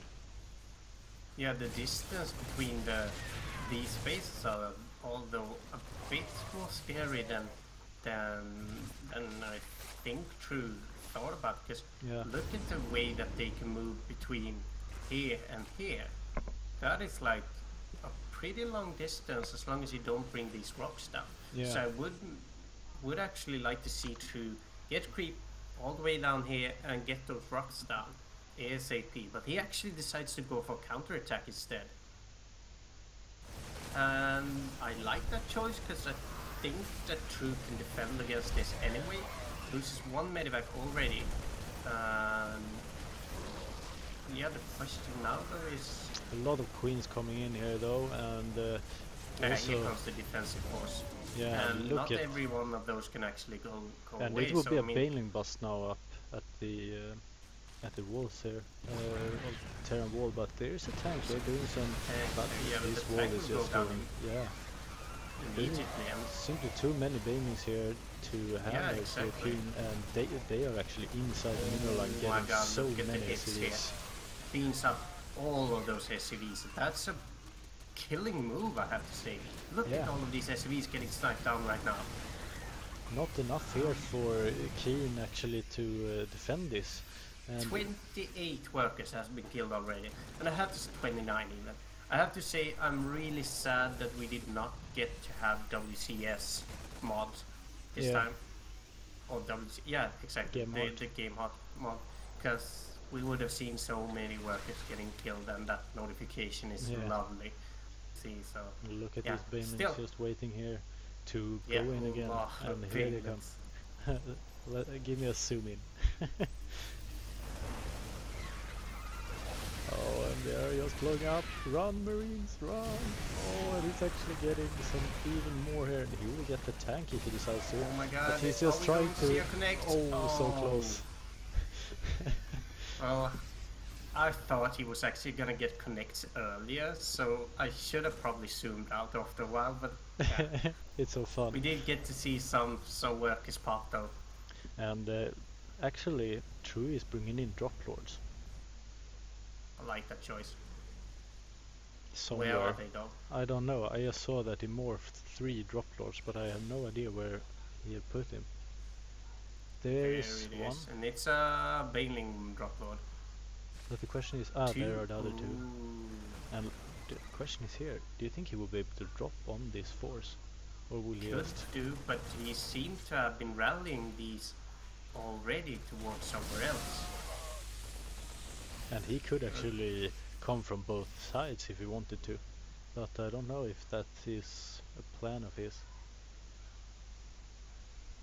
Well, I do think he's actually gonna... Oh my god. This is gonna be a delight to see when it happens. I mean, it should happen now. It seems like he's actually going for a 3 drop here. Oh, he's getting spotted by Keen. Really good reactions there from Keen. Here comes the other one. Will he be able to spot this one out as well? Okay, Keen is ready for this one as well. Or he is Oh, not. no, And there he is not. goes. And in the second base now as well, another drop. Hasn't dropped yet. Not that many SUVs actually, so he decides No to back SUVs off. to kill, so why drop when you can just wait? Yeah. Oh, Man. and those connects were not enough. But look at the health of these Marines. 45 SUVs have been killed already. That's not a fun one. That is not a position you want to be in. And here Look at comes the all the amount of links. links that are coming now. Oh my god, this is just too much for Keen He to will handle. get the... No, he actually didn't pursue there with the mineral through the mineral line, but I mean, here comes the Bayonet with the Bayonet speed this time as well, so they are really hard to avoid now for Keen. Yeah, especially if it goes up on creep. But Yeah. I do think that Keen is gonna clean this up now. Gonna see a scam. Yeah. Seems like it. A lot of creep timbers are gonna go down now. At the same time, we see a new hatchery being added at bottommost part of the map. Seems Keen to be a new managed to clean Bayonet up bust that. here from True actually. If Yeah, he the decides to question go is on. he going to commit to this or is he going to defend? He actually decides to commit. So, I mean, Keen sees this now. The links are already here. He will just But, move straight in God, here now. he could have gotten the engineering paper. All those There's workers go so down and many. they try to get away from there. And I mean, At the same if time, he's a able really to... good defend as well. Look at those bending hits, he just kills off all of the Marines there. Yeah, and there's a GG. Well played by True. Yeah, absolutely. Holy moly, that was a lot of banelings, a lot of links, and great fun, I have to say. Yeah, I totally agree. Was really a joy to see. Okay, so apparently we're going to be like 15 casters or something in this game.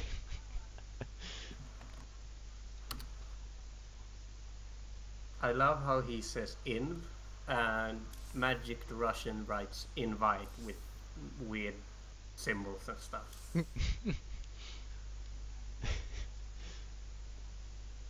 What? Oh, they are speaking to each other. I was like, Did True add you on friends list? Yeah. Yeah, me too. We are special.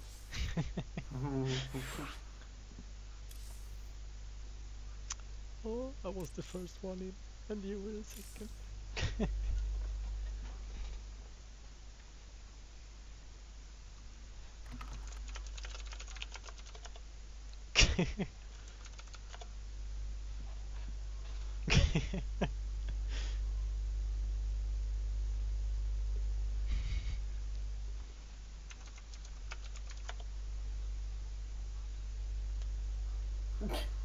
One, two, three, go.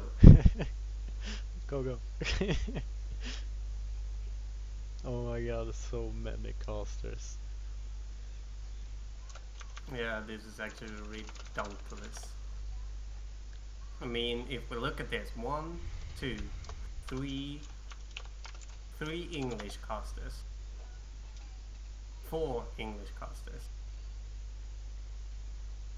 4 English casters for one game, and we have 13 viewers. So I guess we have like 5% of the total English viewers right now, viewer base. It's a bit oversaturated. Yeah, can I agree there?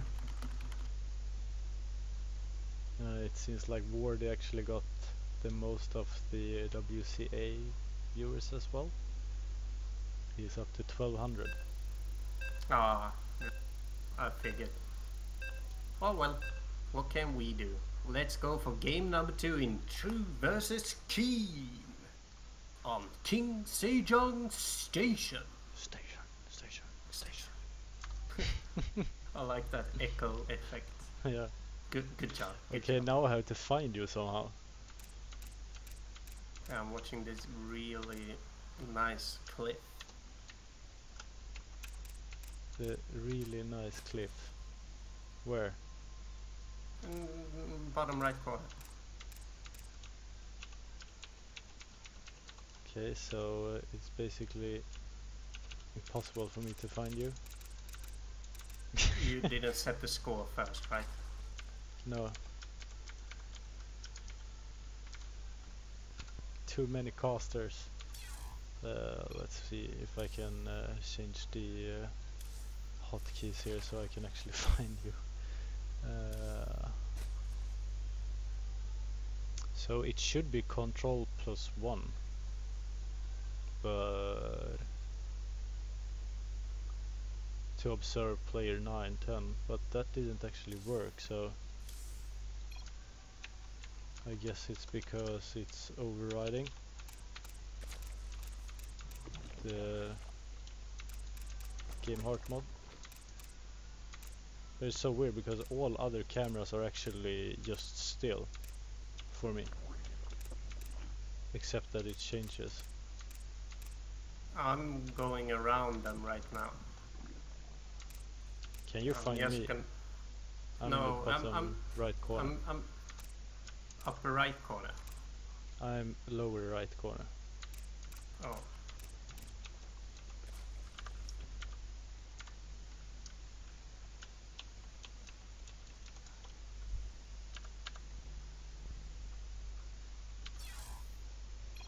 How do I even find the 10 one? Yeah, that's a problem. It doesn't work for me to use those. I mean, okay, well, let's just look at whatever we're looking at. I mean, it's better for you to just talk, and I'll try and keep up with where you're watching. Okay? Yeah. Yeah. Just go with the bottom right one, and I'll do a presentation of that one. Let's see here. How many caster were it? I don't know, 10 maybe. So I will try a new one. I changed the hotkeys now to the numpad. Where are you now? No, bottom right corner now. Yeah, I found you. Oh yeah, nice. Okay, so in the good job, Half. Really good job. Right. In the bottom right corner, playing as the red Zerg, it is a delayed presentation of True. And in the upper left position, as the blue Terran, it's Keen. He's down one game and looking to fight back. That's still best of 3 though. Yeah, so right. he had to take it.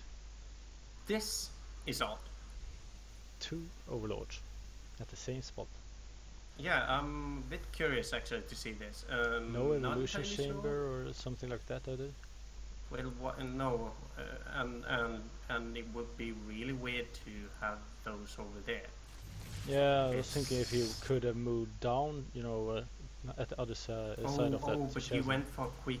He went for quick overload speed, so he wanted to have that over there so he could scout with one of them. Ah, then I understand as well. So he's now gonna park it over here somewhere. At the same time, we can see a Reaper going towards the main, gonna scout.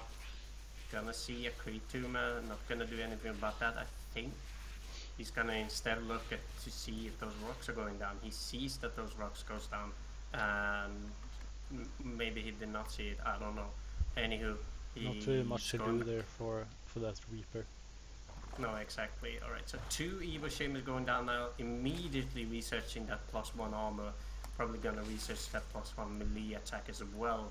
So Ling Bling is the way forward for True. Yeah, it certainly looks like it, and I mean we have seen several Koreans actually going for that type of build, and in the late game turning into infestors as well. And I guess well, it seems to work. Yeah, for True at least. Yeah. We can see that he's getting a 3rd battery almost completed now, and I like to watch True because of how he plays Zerg. It is entertaining to say the least. It's the Zerg style that I prefer to play myself, and the Zerg style that I prefer to watch as well. A lot of action. Yeah, and I'm not as much of a fan of the Roach Ravager Queen Infestor style of snoots.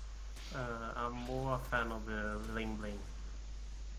And maybe even the amazingly good Mutas.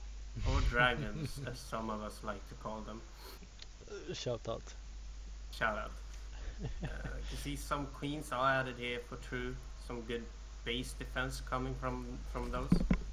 Other than that, not really any weird stuff going on. We can see Lair on its way to finish. A lot of offensive overload placement here from True, actually having total control over Keen's drop spaces going from the main. Actually, but just now Keen is going to start to work on these overlords, because right now he got his first air security unit. At the same time, Keen is going for 3 medevac drop. I'm going to get 1 marine to go up and see if there's a circling, even 2 marines. I'm gonna clean up some creep here. Making way for eventual push here. The mine goes down before it gets placed. Some good steps here, but there are so many Lings and Queens here, and 1 medevac is actually going down. The question is... Yeah, he could have almost gotten a second one as well, actually. Yeah, I actually think that Keen didn't lose that much, because I think that medevac was actually empty.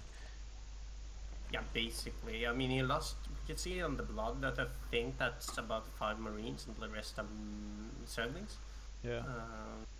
So I think 4 or 5 marines.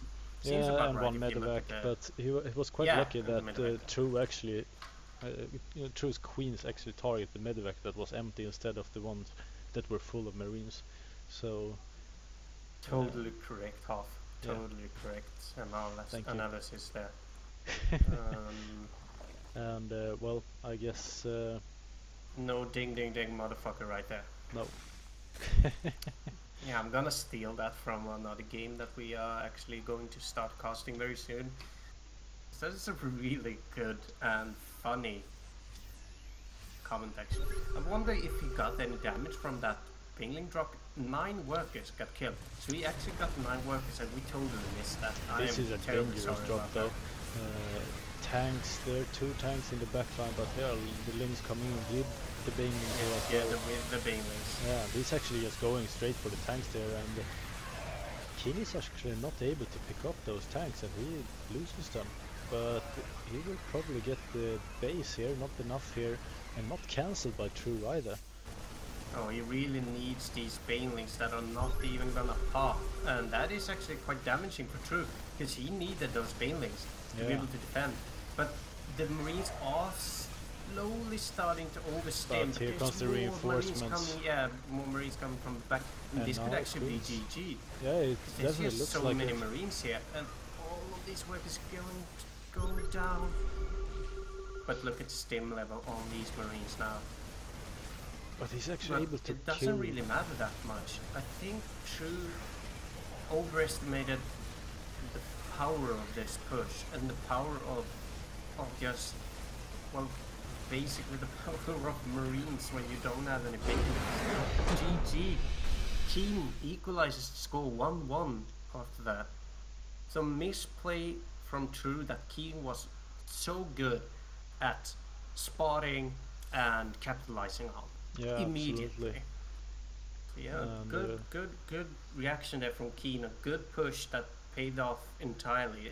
We are now going to go into our 3rd game immediately here in the Go4SC2 monthly semi-finals.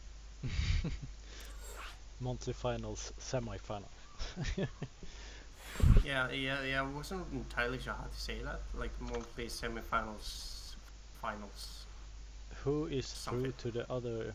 Who won? Beastyqt actually won, so the winner in this match will face Beastyqt in a best of 5 final. Alright, so that is a Terran that might go up against a Zerg. Or a Terran. So it's 2v2, Puggy and me against you and True.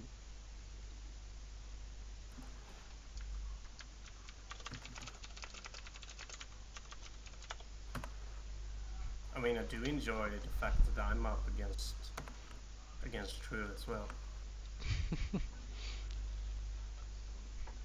I guess it's too many people here in the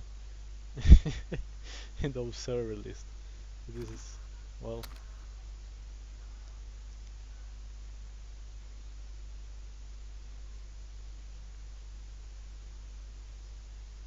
So it's actually 11 casters right now.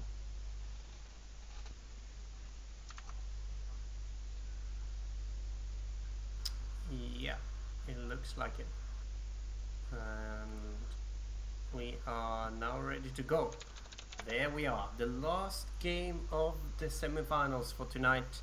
It's Keen versus True. It's 1-0. Nah, I'm just kidding. It's 1-1, and we are going on Frost. Pretty reasonable, sort of macro-oriented map. It's easy to get the second base, sort of easy to get the third and fourth, and then all hell breaks loose. So, where are you now with your camera? Right, bottom right corner. Okay, I found you. You're at key number 3 now. Alright, so in the bottom right position, playing as the red Zerg, it is True. And in the bottom left position, playing as the blue Terran, it's Keen. 1-1 between these players. Do you think True will go for the same Ling Bling? Yeah, I do. Yeah. The only question is, when will we see Mutas?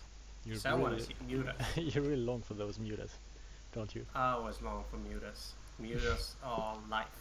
I mean, You're really keen on Mutas. Is that true? yeah, that is true. Oh, the wordplay. I do understand why Rifkin does this. I don't understand why he does it as much as he does, but I mean, it's kind of fun. Yeah. Some wordplay is okay. Yeah. Alright. Barracks being built, Scaring Reaper. This is so usual, so normal to see. I'm not entirely sure if the viewers actually want to hear about it. I mean, it's just that, yeah, look, a Scaring Reaper. Who could have guessed? So we could talk about some interesting stuff while we wait. I mean, True is the one that won the last monthly finals, right? I think so, actually. I'm pretty certain that's what happened, because he played at Ling Bling Muda style back then, and that was the first time I actually saw that really work out in Legacy. Yeah. And I'm almost entirely sure that was a monthly final. Okay. Let's see Which if means I that actually can, find this. Yeah, it would actually be quite nice if you could, because I'm gonna watch that VOD afterwards. By the way, guys, we are on YouTube as well, so if you're longing to watch any of the old casts that we've done, or if you would like to watch the first Battle of Scandinavia, for example, it's all up on YouTube. Bear in mind though that we had some less equipment back then. We did not have as good of a computer as we have now when it comes to streaming, so the quality is a little bit worse than now. So yeah, just bear in mind that might be something that you'll struggle a little bit with. But that has been fixed now, right, Hoff? Yes, absolutely. 1080p. Yeah. Let's go. 1080p, let's go.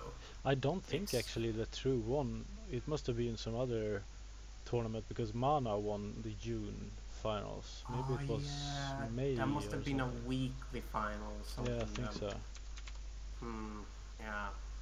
And I mean, the May finals, wasn't that Snoot? Yeah, that might be. Yeah, wasn't actually, yes. Namsha playing against Snoot in one of those and won? It was actually Snoot that won the May final, so I think it was a weekly final that we saw True win, but he won against some really good players. Yeah, I do know that he was up against the Terran in the final, at least. I wonder who that might have been. There is just one Terran. You Go4SC2. Is there only one Terran? No, but it sounded like when you say it. I know that he was up against the Terran. So we all know that it's Lillekanin. Yeah, exactly. Well, I did Can't not have mean been it like keen that. that is playing Terran in this matchup. Yeah, he's never played Terran before. This is his first game as Terran. Yeah. He's doing really well, I have to say. Yeah, I totally agree. He's actually never played StarCraft before. This is his first game. Yeah, he's coming straight up from League of Legends, first game of his life, and he's up against True in the semifinals of Go4SC2. In the monthly finals, he got the wild card. Some Exactly, 3 a points. real wild card. Yeah. Yeah, gonna get that 600 euro prize pool. Well, at least try.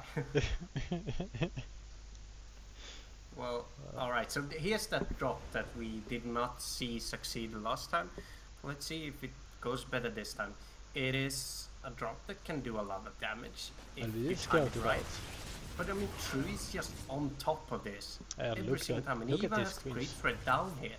So I mean, he can even be a bit threatening towards these medivacs while they are on retreat. And this Sadly, the Overlord is gonna get spotted though just and killed. exploded in the air.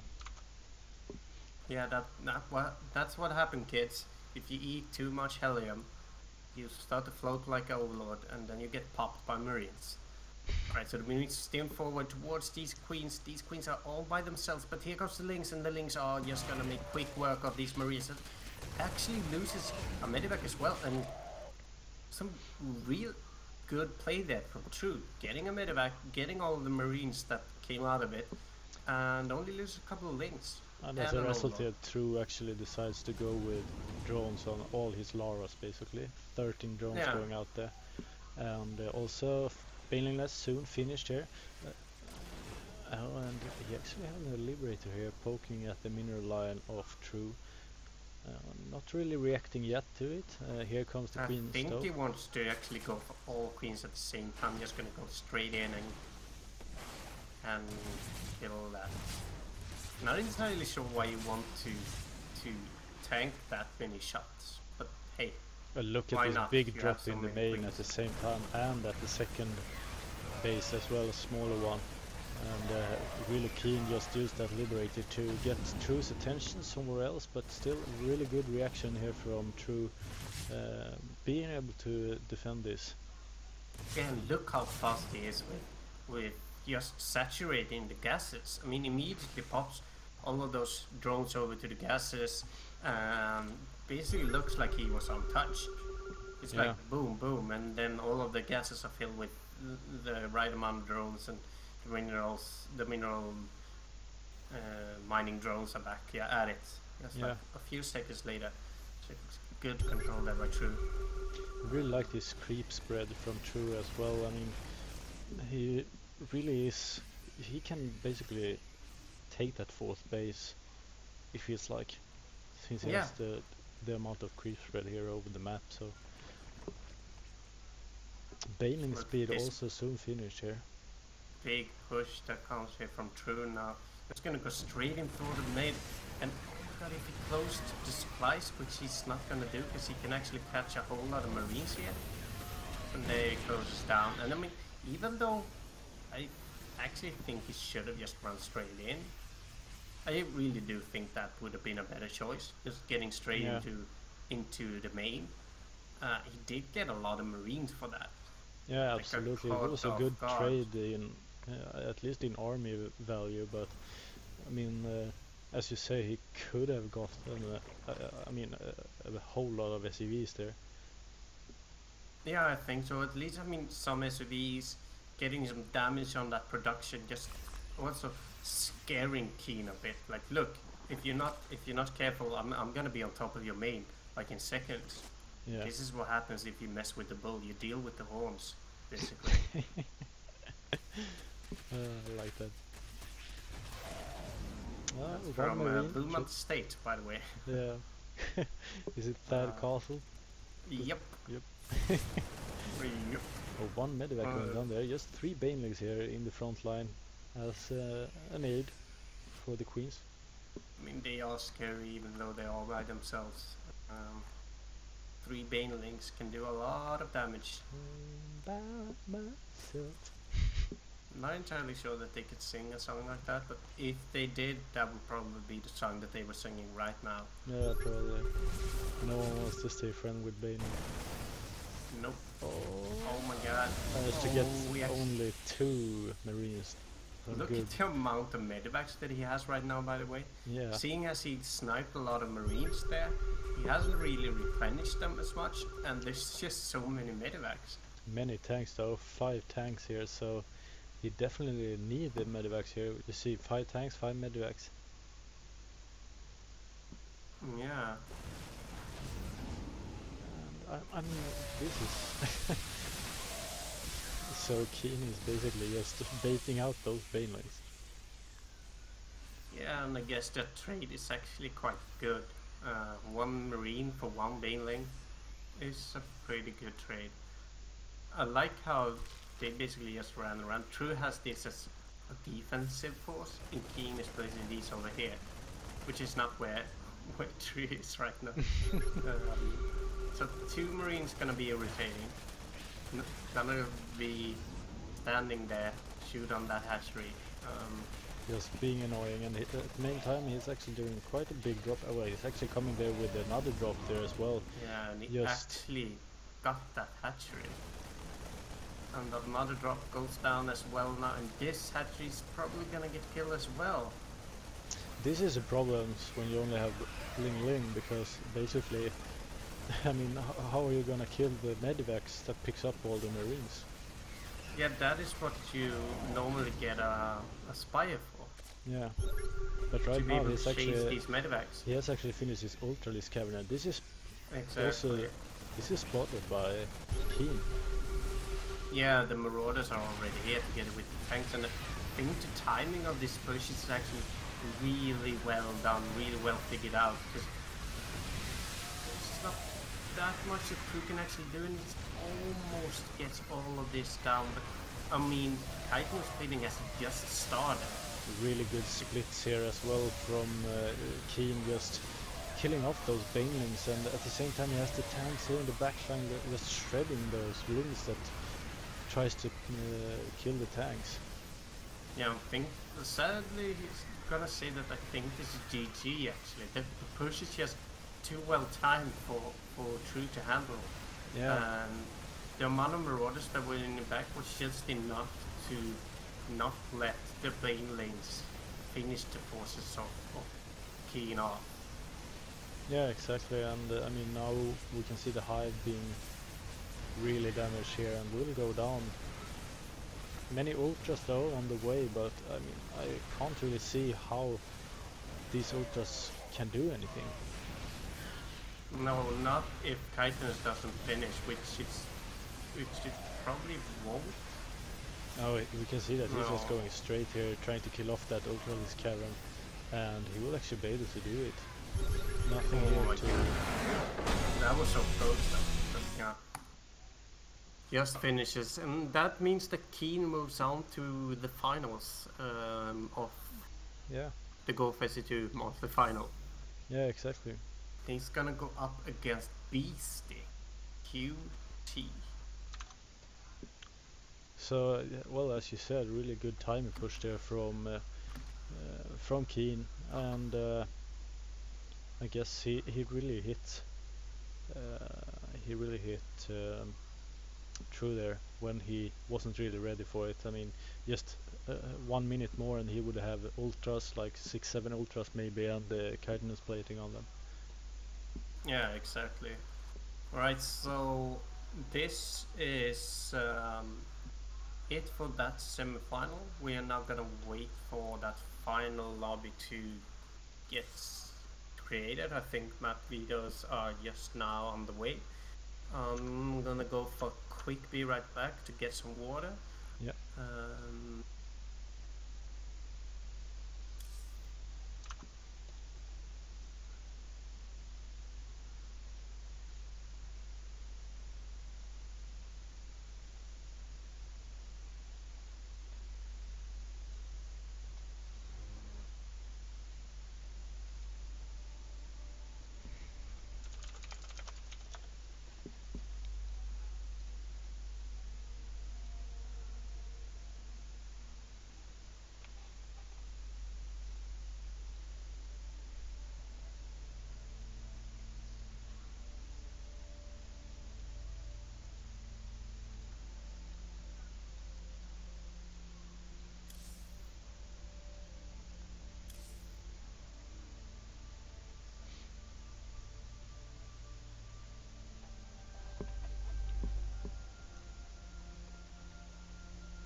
Doomed.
Alright, here we go for the final of the Go4SC2 monthly final of July.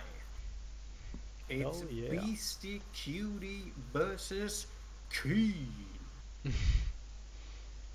Can you take Beasty first? Okay, no, I have to find you first. I found you.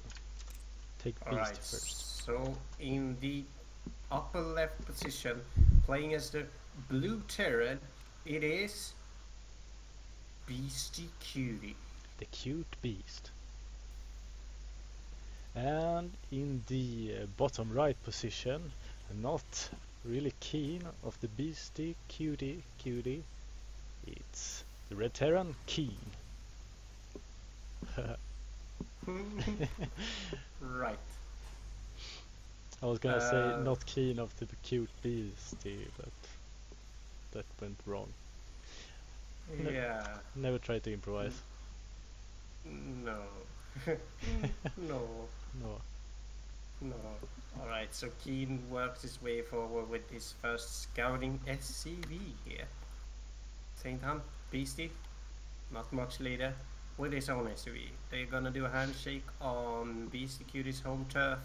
Let's say that these trees over here, these pine trees or whatever alien version of pine trees these are, basically the divider between the home turf of Beastyqt and the home turf of Keen.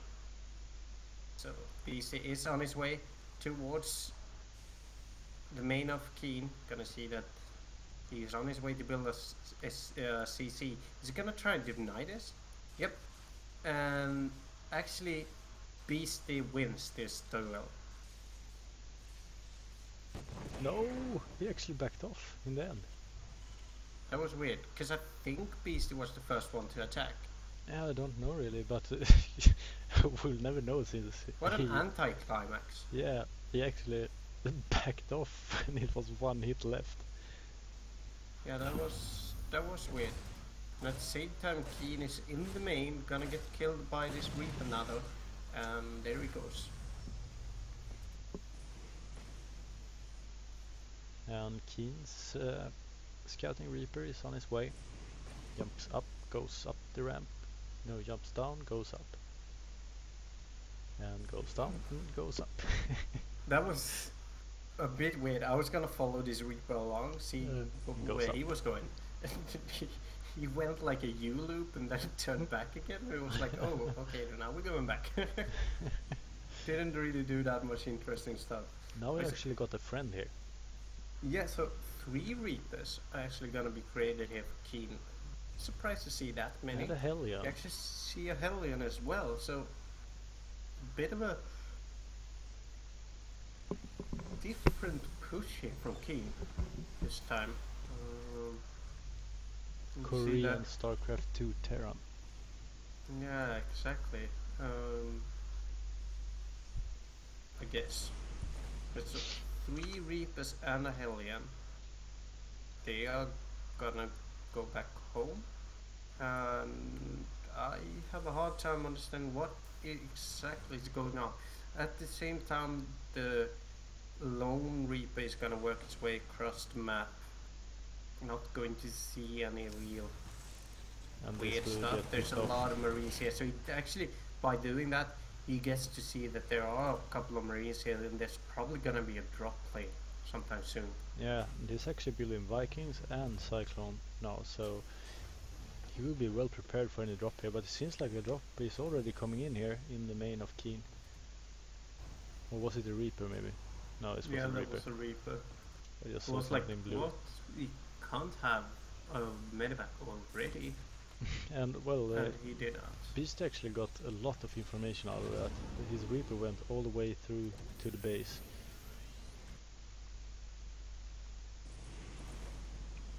And he's so close to almost spot that. Yeah. But I mean, look at the Viking. The Viking there is actually prepared for a drop over there, and I mean, he has actually moved out all of his army, basically. He just have a couple of Marines here. Yeah, so while he tries to get all of this dropped out, he's gonna do some damage to the mineral line actually. And here goes the medevac, so all of these Marines will die, but there is a mine here, actually caught by a poor SUV. And we'll probably see a scan here quite soon. Get that mine, I guess. Yeah, there we go. So not much damage done for Beastyqt there. A bit more damage from Keen actually. 5 SCVs for Keen and only 3 SCVs for Beasty. And he also shut down the whole drop. I mean, medevac and 8 Marines. No, 6 Marines in the mine, right? Yeah, exactly. So I mean, I think did Keen, he lost 1 Reaper, I think, when he harassed. Yeah, I think so. So really a big difference there in net worth, in lost. Yeah, we can see here as well. 750, a bit more now. Keen actually lost an SCV there. I think it's a Liberator poking at the backline, or is it something else? No, it's a Banshee. He has 2 Banshees actually right now. Cloak has been finished, and yeah, this is probably some good harassment that can be done here, because he is also forcing out a couple of scans for it. Yeah, but at the same time there are Vikings here. I mean, yeah, this one is just actually not even gonna it was not even going to get even close to any kind of SCV or mineral line for King there. Oh my god, this tank I think is set up just in the nick of time. Yeah. No units get killed though. Except for that scouting Marine. Oh, poor Marine. Just flying up there like a ragdoll. He went the wrong way, I guess. He went airborne. He was going to the cafeteria, ended up right next to a foe. A foe. I was gonna friendly tank, but no, that was not a friendly tank. That was a foe tank. A foe tank. An enemy tank. Indeed. Okay. So this Hellion actually goes down. Yeah, I guess Two these Marines. Are scouting Marines. So, I mean, what we see right now is the Beasty is ahead in tanks overall. But Keen is in a in a better spot when it comes to how he has built his his general like army composition, because he never went for banshees. He never committed resources for that. What do you think about the tank line, by the way? Yeah, powerful. Are you happy about it? It almost feels like Keen has OCD or something. It might be. I there's actually one tank that isn't perfectly straight. Yeah, so that's so. I'm just gonna try and ignore that fact instead of it sounding like I have OCD. Oh my god, there's actually a big drop here. This got shot down by the cyclone, but they got shot down immediately. Gotta kill all of them. What about this guy? All of that cyclone. Yeah, he's still fighting on. Not gonna be able to do a thing either. So we are now going to move into that classic mid game of TVT where there's tanks versus tanks with some extra units. I mean, look at this army value. Beastygt is actually 30 ahead in army value. Yeah, and I think that is, just as I said, he had more tanks, but at the same time I thought that King was going to be ahead in overall army because Beastygt went for that bench play, but it actually doesn't seem like that was great, because, I mean, King is, as you said, like 30 supply behind. Yeah, but at the same time we can see that Beastygt is actually paying an upgrade for this. King will have 2-2 in on his marines, and Beastygt will have 2-1 right now, as it is. Yeah, exactly. But oh my god, look at him! How out of position he is against these tanks drop. But at the same time, where are the supporting marines? Yeah, they are too far back. Marines are over there. And look at the two tanks here in the back lines, and now the medivacs will also get picked off here by the Vikings, maybe. Really good defense there. Was actually not as good as it could have been. It looks like King goes to victor out of that engage. He basically managed to save 2 tanks, while Beastygt lost all of his in that push. So yeah. I think he actually managed to save 3, or even 4 maybe. But the thing is there as well. I mean, Beastygt was ahead in army supply, and now he's behind instead. So he was basically fighting a smaller army, but lost more. Yeah, exactly. And I agree with you. Where with the Marines? I mean, it feels like he actually lost that engage because the Marines were out of position. They sure were, and I mean, the most important part of this matchup is the tanks. Every single engage you do like this, you give your opponent the upper hand in the long run. So while Beastygt had some minor lead going into that engage, it looks like Keen is the one that is going to have that lead now, and he actually capitalizes on this even more now. Yeah. If you look at the general army supply, he's ahead 20 supply, and I think like 3 or 4 of that are tanks. Yeah, absolutely. And I mean, it feels like Keen has just played his game here. He's just taken it an inch by inch somehow, and it feels like he's actually letting Beastygt be the one that attacks, but he's totally fine with letting Beastygt attack actually. So he just wants to maintain his position until he has the upgrades that he wants to have. Yeah, exactly. You should say that the best defense is a good offense, but there's a lot more room for mistakes when you attack with tank marine composition compared to when you're on the defense. But at the same time, it does depend on how you stim your marines, how you move in with your marines. As we could see before, Beastygt's marines were just so far away that he actually didn't have that advantage of being the attacker when it came to how he placed his tanks. And I think like this time the defense will have the upper hand, because of the pallet general. At least I thought so, but he's actually not even gonna save it. I know, just let it go. But I mean, look at the air superiority here from Beastygt, but he still can't really do anything, and there are not even many Marines here. But look at the liberating placement. It's actually quite valuable, but yeah, there's so many tanks left, but there's only tanks.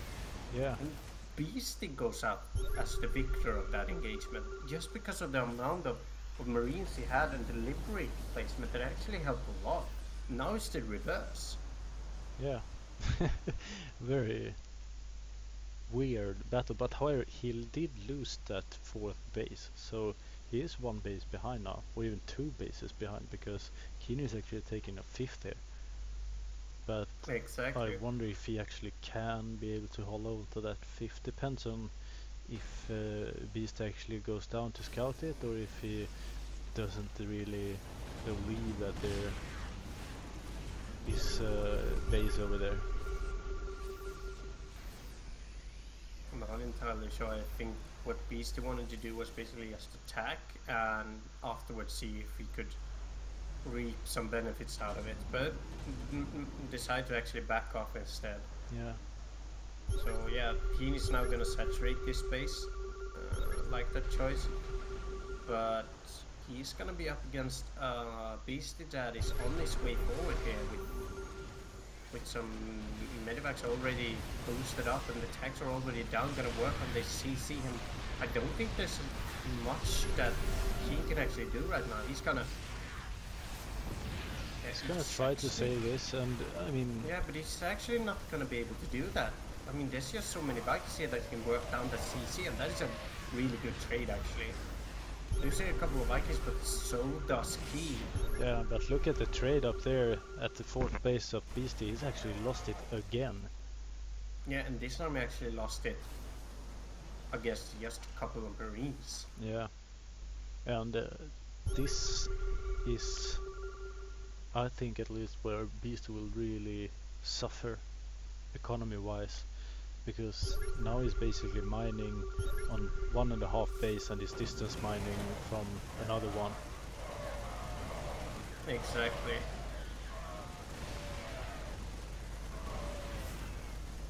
So yeah, the question now is Beastygt going to... this is actually... I don't really like how Keen plays that. I mean, he attacks forward and he sacrifices 2 tanks. You can't really do that. You can't really sacrifice tanks.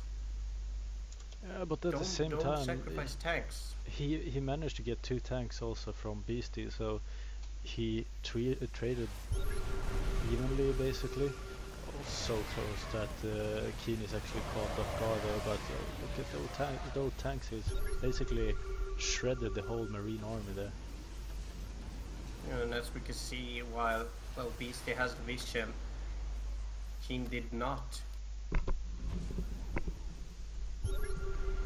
And we see now that Beastygt actually moves forward with his tanks again. He's gonna boost right into it, but decides to back off. It really is a dance where you...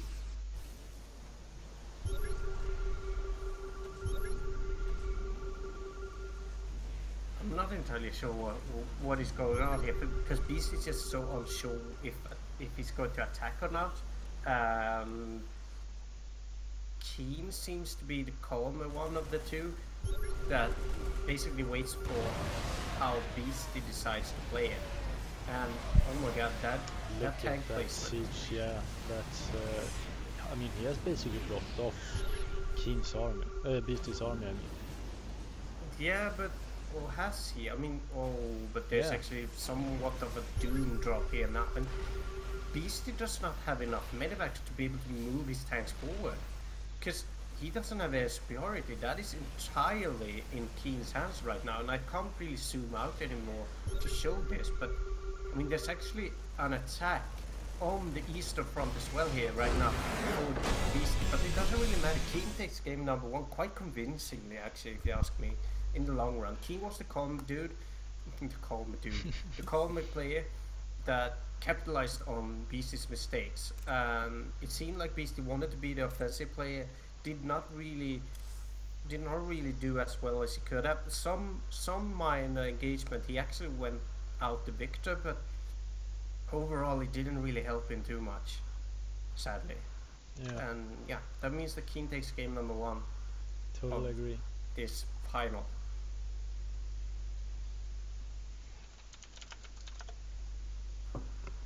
Shepard is being funny in the chat.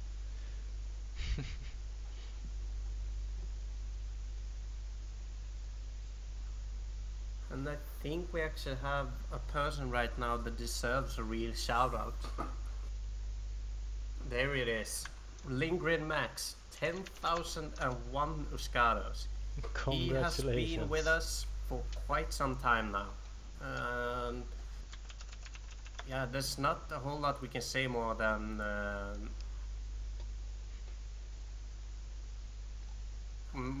there's actually We can do this for him. a real thank you. And even a trumpet for you. Thanks a lot, Max, for being with us for this long. What can I say? I mean, you're our most faithful follower, for sure. And great friend. You've been, yeah, and a really great friend as well. So Max, I know you're hearing this right now. You are forever in our hearts over at Viking TV. Thank you. And as you've longed for it before, you are going to go up on the Viking TV Hall of Fame as our first and foremost follower for that 10,000 Euskados. So, thank you. So, I found you. Alright, so moving into game number 2 here, in the bottom right corner, it is Beastyqt. And in the upper left position, he looked really keen in the first match. It's Keen. Yeah, he looked keen on those tanks, for sure. Yeah. He wasn't really up against any sort of scary beastie tanks, I have to say. The tanks of Beastyqt were more of some calm puppies, I guess, in the long run. Didn't really do that much of a woof. Woof. Good one. Good one. Alright. Alright, my ladies. Alright. So great time to see Max reach a level like that when it comes to scouters. Here's to hoping that we have a few other followers eventually that will hit that level, right, Hoff? Yeah, totally agree. In the long run, we'll hopefully have more of you guys back home that will reach a level like that. But for now, Max is the lone one up top, and he totally deserves a second shout out that he's getting right now. Almost brings a tear in my eye, actually. Almost. Almost. Almost. So no Reaper for Keen here. He decides to go for the Marines instead. So a bit more defensive than Beastie, going for the Reaper. Exactly. Do you think we're gonna see a drop like that in this time as well? I don't know really. It seems like Keen is actually going for the factory first here, and the starport just right after it. So I mean, meanwhile Beastyqt is actually going for the CC here instead. Yes, it looks like. It looks like Keen is going to be wanting to play that early drop, while Beastie wants to go for more early economic build. And I wonder if Keen can capitalize on the fact that Beastie will be out of units for a little while. Because I mean, this is, I guess, the most efficient build that he can do to damage that. Just by going for early medevac drop. He has the mine finished here as well already. But The question is he gonna bring that with him, or is he gonna bring a yeah, the Hellion is probably gonna be for Reaper defense. So, but we'll see now. I think he's gonna bring that mine with him. Actually, Beastygt spots this though. Yeah, and the mine is actually getting there. I mean, that was a well-timed scan, to be honest. Yeah, really. I mean, there. He has 4 Hellions here, though. But it seems like I really like that Keen is actually going for the back part here, because this is less protected. But here comes all the Hellions now. And the mine still manages to survive here. And now the Viking is already up here for the defense, so not that much damage done by Keen actually. No, and I think that overall Beastygt came out the victor here. He's ahead in armor supply, he's ahead in SUVs. Yeah, if he can just keep this lead going, it's looking quite good. I mean, this is kind of a scary push as well. Yeah. Just this 6 Hellions here actually. Probably gonna be able to do some damage, but Cyclone is kinda tricky to deal with, together with Marines like this. Yeah, I think it took too much damage to be able to actually go on with that push. Yeah.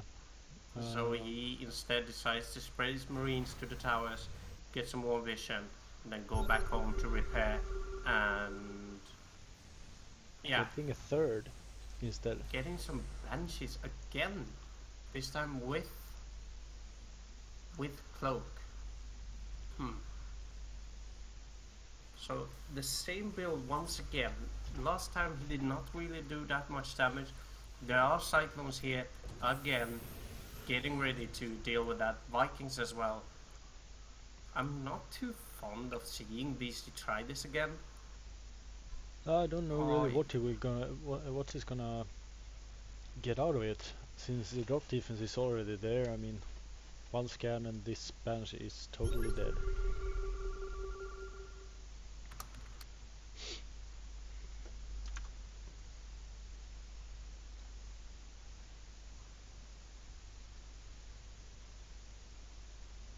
For Vikings, this is gonna be, whoa, that was weird. Missa was actually in the air when he closed. Huh. Bye Banshee. So he managed to even get getting 1. I don't SUV? think he got one. I think he got 1 Yes. actually. Oh, It died somewhere there. I think so, at least. Here's another Banshee. getting 1 SUV. Chased I mean, there's down. just no value from these. Oh, look at this mine. Actually sacrifices. Was that really worth it, sacrificing that Viking? I don't know. I'm not entirely sure. I do like how he actually went around with the Banshee like that. That was actually quite nice. We can see now that Blue Flame has been researched for these Hellions. Yeah, it's gonna do some more damage. No. Blue Flame is starting now. Oh, I actually thought, because on my screen it looks like they have Blue Flame already. They are blue, but it's not Blue Flame. Yeah, but they're usually orange before they are upgraded. No, so At maybe least some on my kind of screen. bug. Maybe it is because they're on a He's actually snowman. inside here in the winner line, and this does a lot of damage to the economy Yeah, here. this was actually a really good push. Yeah. Almost like once again I'm gonna say it, almost like a circling run by with the Hellions. Yeah, absolutely, and he managed to kill 10 SCVs there, so I mean, we can also see that Keen is 10 SCVs behind, so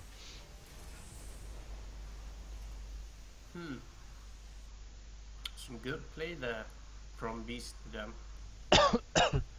And here starts the tank getting a good healthy sum of tanks is never wrong in TVT.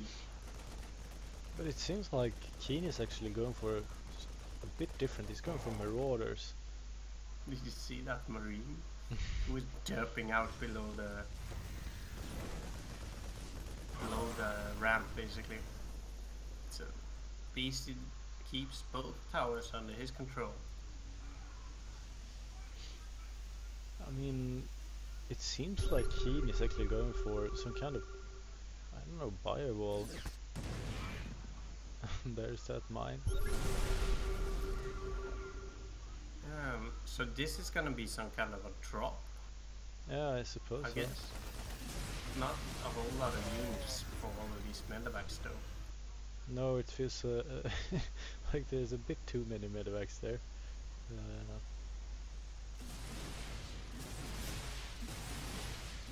So many Vikings here as well. Yeah, he really does have a lot of defense, and we can actually see Beastyqt have basically decided to go pure mech this time. Look at those medevacs just brought straight down. And so many Vikings here. Yeah, I mean, Beastyqt's really going for that mech play with total air control, Hellbats and tanks. At the same time, I think Keen has decided to go for a lot more of a bio-oriented play. I mean, he even has a factory as a scout. Yeah. So that's how few of factories he actually wants to utilize. Yeah, exactly. And I mean, I wonder the amount of Vikings in Beast's army.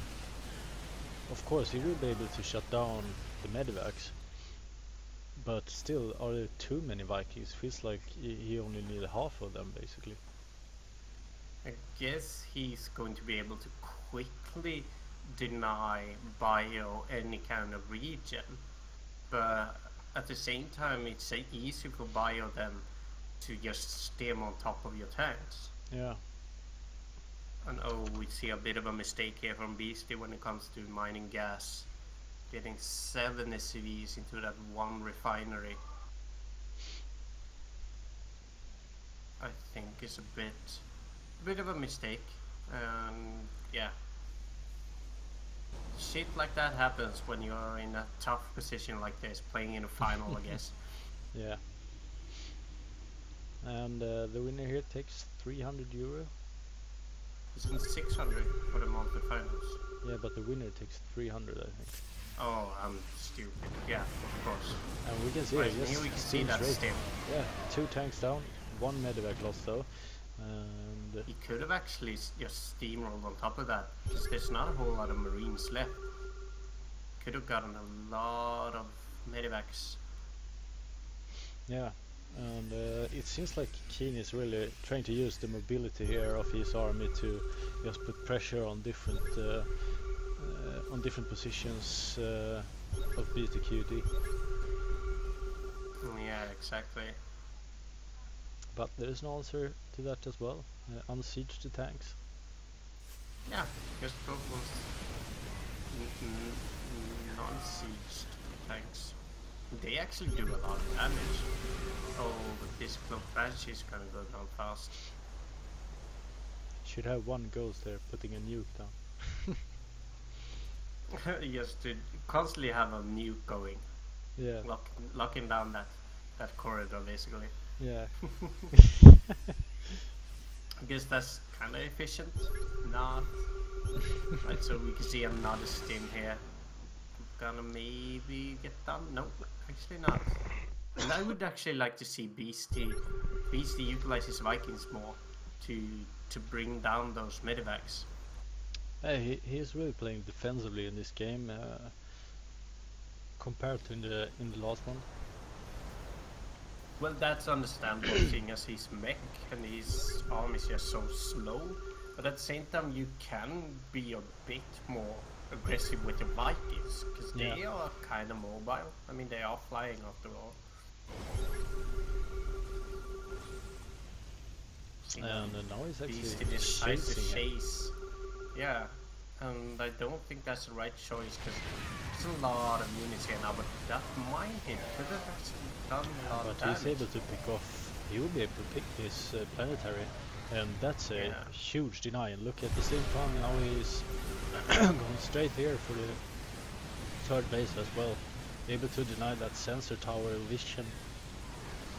Yeah, exactly, and just having a lot of units in the back end now, where you can basically snipe some minor add-ons and stuff, being irritating, all going all the way back to the utmost corner, where at the same time utilizing the fact that means that the entire front's wide open for Beastygt, and he decides to clean that up, take a lot of SUVs and before he backs off. And really good trades here for Keen. Yeah. Getting on top of that game, basically. Now he just waited for that mistake, basically. Waited for Beastygt to be out of position with the tanks that steamed in with his main army into this fourth position base, and was able to deny it and kill a lot of SUVs along with several tanks. Precisely, and also taking that base count lead of his own. Yeah. Look at this fortified position. Still not enough. He's able to take this sensor tower, I guess, as well. He actually should, because this will prevent... Beastygt will not know anything. He's actually not even caring about it. He's chasing after his army.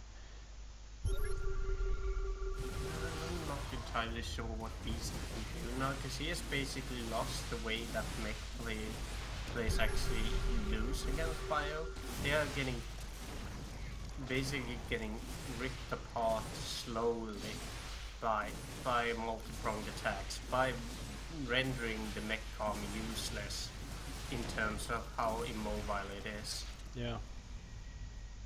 We can see the general mobility, the general offensive version of mech now coming into play from Beastygt with the help of Ravens like this. And actually, that's the cue for Beastygt. He's gonna go now. He's gonna go in for this first base of Keen. There's not a whole lot to drop it there straight up. Yeah, besieging those tanks, there's not a whole lot. Because what Keen can't really do is engage into this head on. He needs to be careful. And what Beastygt actually has in a big engagement is the point defense drones. They're gonna do a whole lot in the Viking versus Viking war. That is probably gonna be seen here in just a few seconds. Or not. We could have seen it though. It's probably coming here. And they're just dancing around the chasm, and here comes the point defense drone. And this forces Keen to actually go back here, but look at all those Ravens now. They are so out of position there.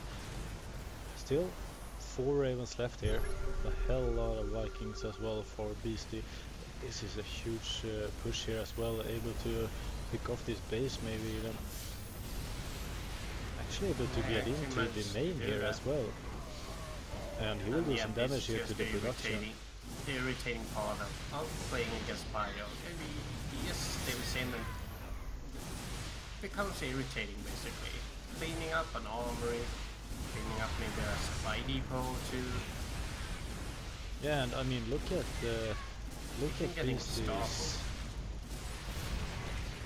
Beastygt's supply count. It's 179. Yeah, and I mean he's down to 137 as well. Yeah, and not. I mean look at his low income as well. Yeah, exactly. He's in a really bad position right now.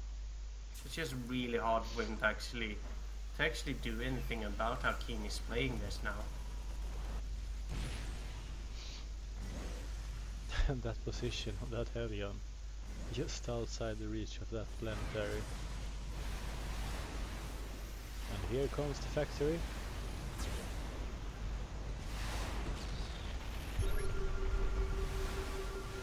Oh, look at those Ravens, so low.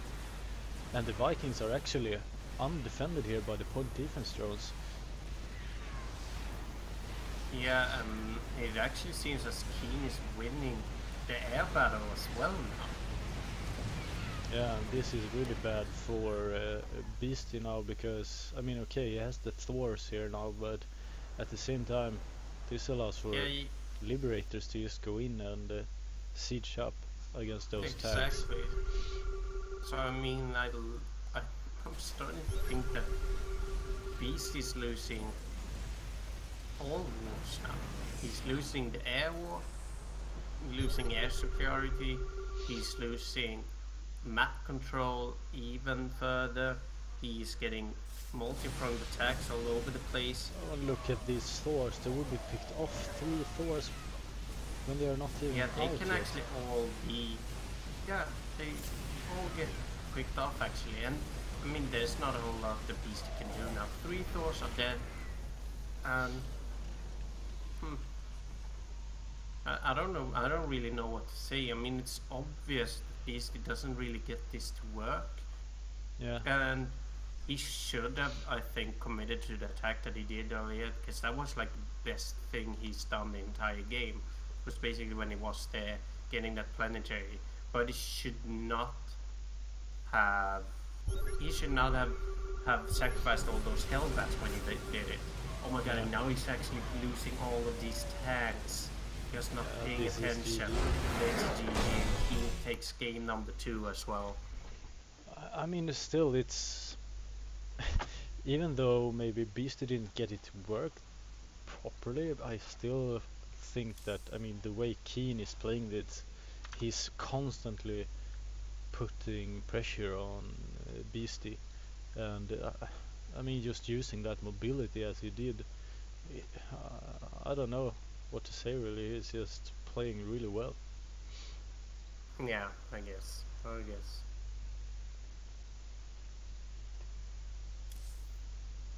Alright, so the third game is going to be created in just a few seconds. I'm gonna fill up my water bottle. Yeah.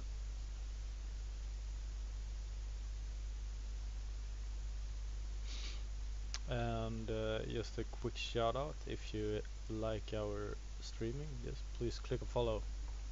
We will appreciate that immensely, and you will also be certain when we are casting again.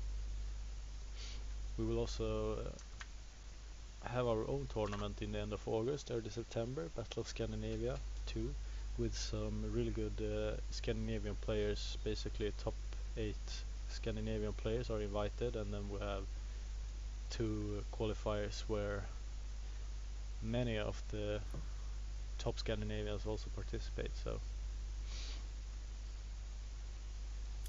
Oops. thanks for the party sent invite. you yeah, sorry about that. The wrong button. I can't connect to the game. Aren't you already in? No.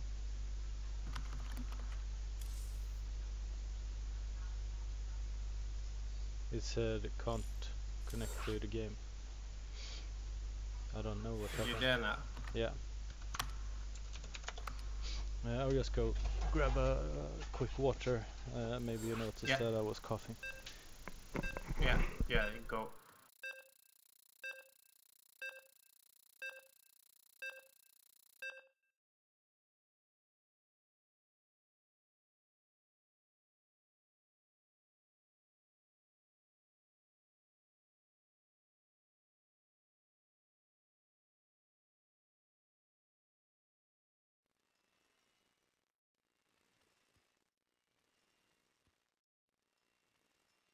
Okay.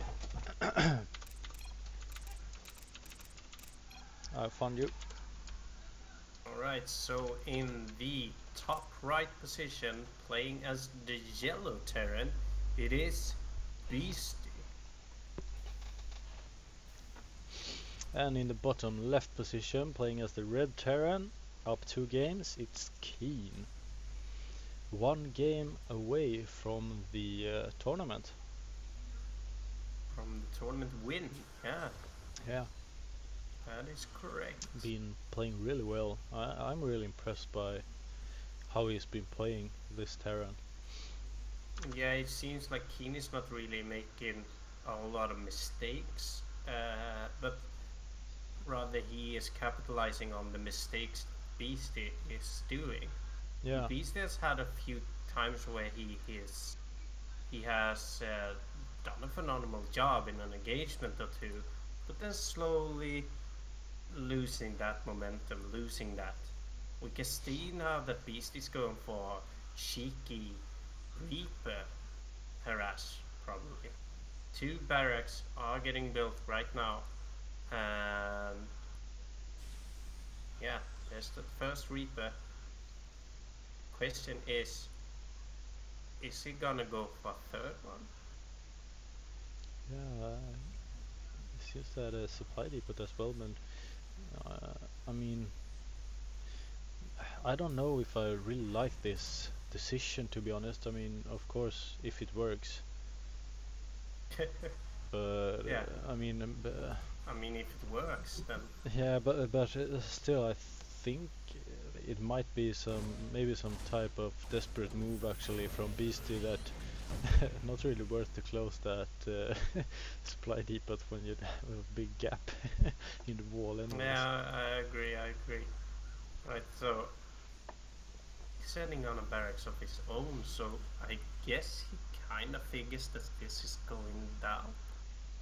Yeah, I mean he has 2 Reapers here before Beast actually has the 2 Reapers there.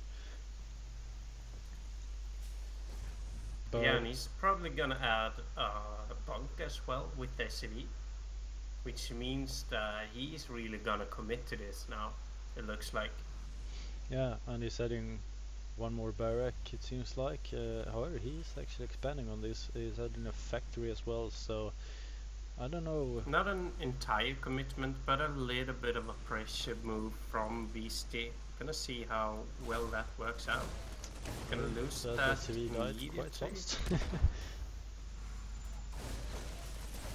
Oh, we actually managed to get 1 SCV there. 2 SCVs. And even more. Yeah, he's actually doing a lot of damage here. But losing 1 Reaper there is not that good actually. But yeah, but still he has the count here. that The gets Hellion down, is yeah. still in the factory, so he's really doing damage here to the worker count here of Keen. We can see he's actually half there. Yeah, now we can see that the general defense that was needed there from Keen. The Hellion can basically chase that away, but I mean the damage we're done. Look at the amount of workers that got killed. 17 workers, and Keen is down to 12 SCVs. Yeah. So some good damage actually being done. Is there a police siren at your place? Yeah, it seems like it. Could you lower that volume a little bit? Yeah, 1 second. If possible.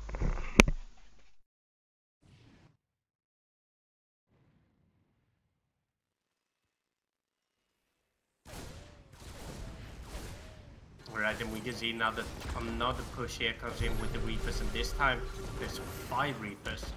5 Reapers that does a lot of damage, and they're gonna get one of the Hellions already. Another Hellion goes down, and I don't really think that Keen has enough to hold this. The damage has been done, and I actually think Keen is going to have to tap out eventually, because he's down so many workers now. It's actually not really that possible for Keen to go back into the game. I don't think. But the question is, how much damage can Beasty actually do before it's impossible for Keen to slowly ship his way back into the game? And Because as it is, yeah. Keen is forced here to push out. It feels like he has to do some damage somehow. Yeah, I mean that. I agree with you. That is basically the only thing that he can do. But look at, I mean, Beastygt has 2 bases now, mining like crazy, and yeah, I really don't see how we can actually win this now. How we can actually get back into the game. Because there's just so much damage that's been done, and there's more damage. I mean, losing 2 more workers, maybe 3 workers, 4 workers. Yeah, there's just like, I mean, he's down 30 workers now. Look at that mineral line. It's so low as well. Killing some marines. The reapers are still alive. It's just Finally. really good. And there's one more SUV going down before it gets killed. Yeah, it's just, I really don't see how King can turn this around. Some real Korean magic has to be used. Yeah. But I mean, look at this push. This push is scary. This push is a push that is scarier than what King can come up with. If he intercepts this medevac, this is And he's GG. actually gonna do that. That's huge. Wow. That So, was some solid play from King. From Beastygt, sorry. yeah, absolutely. I didn't think he was gonna make that work as good as he did, but I mean, definitely. He really, I mean, also he surprised Keen with that type of build, I think, and maybe that was what, I mean, that was what was needed for Beastygt to actually get back into this series. Exactly. As we are waiting for the 4th game to be set up right now. I think the lobby will be created in just a few seconds. It seems like Beastygt at least is, I don't know if he's in the game or not. Oh no, he's online. It said he was in a game in Go4SC2. Now he's actually in a game. I don't understand why I can't join, even though I have him as friend.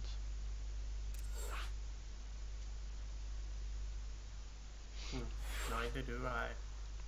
Are But you in? I'm, yeah, I mean, Just gonna close the window now.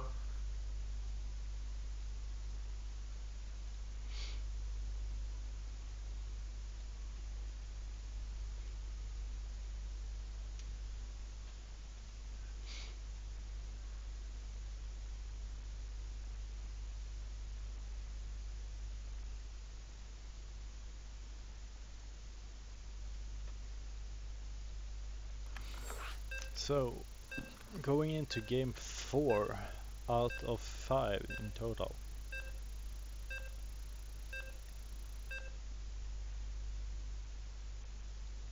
Was it someone who didn't get into the game? Yeah, Elementini didn't get in. Not entirely sure what to do then. Isn't that for ESL TV? Yeah, it is. So it's basically one of the more important casters that actually should be there. Exactly. I found you. Alright, so in the bottom right position, playing as a red Terran, it is Keen. And in the upper left position was able to bounce back into the series last game. It's Beastyqt as the yellow Terran. Yeah, so 2-1. Beastygt getting back into the game. Impressive use of Reapers there. I wasn't really sure that he would be able to do that much damage, seeing how Keen seemed to be a bit prepared for it. Yeah. But it worked out really well, and I think Keen made some minor mistakes. I think he would have been able to hold it if he had brought the SCVs with him the first time. Yeah. At the same time, it's probably. understandable that players are careful with their SCVs. Oh well, with the workers overall. I mean, it's not like you want to put them in the front just for the fun of it, because they are so valuable. No, exactly.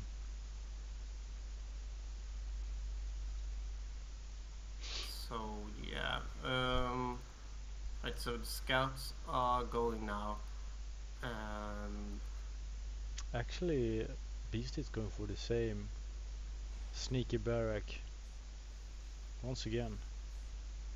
it actually is. And he's also Gonna gonna add wall the- this off. Exactly, gonna add that second supply depot also gonna be a bit irritating with that worker that are building that CC as well. So the question is, does Keen have anything to stop this time?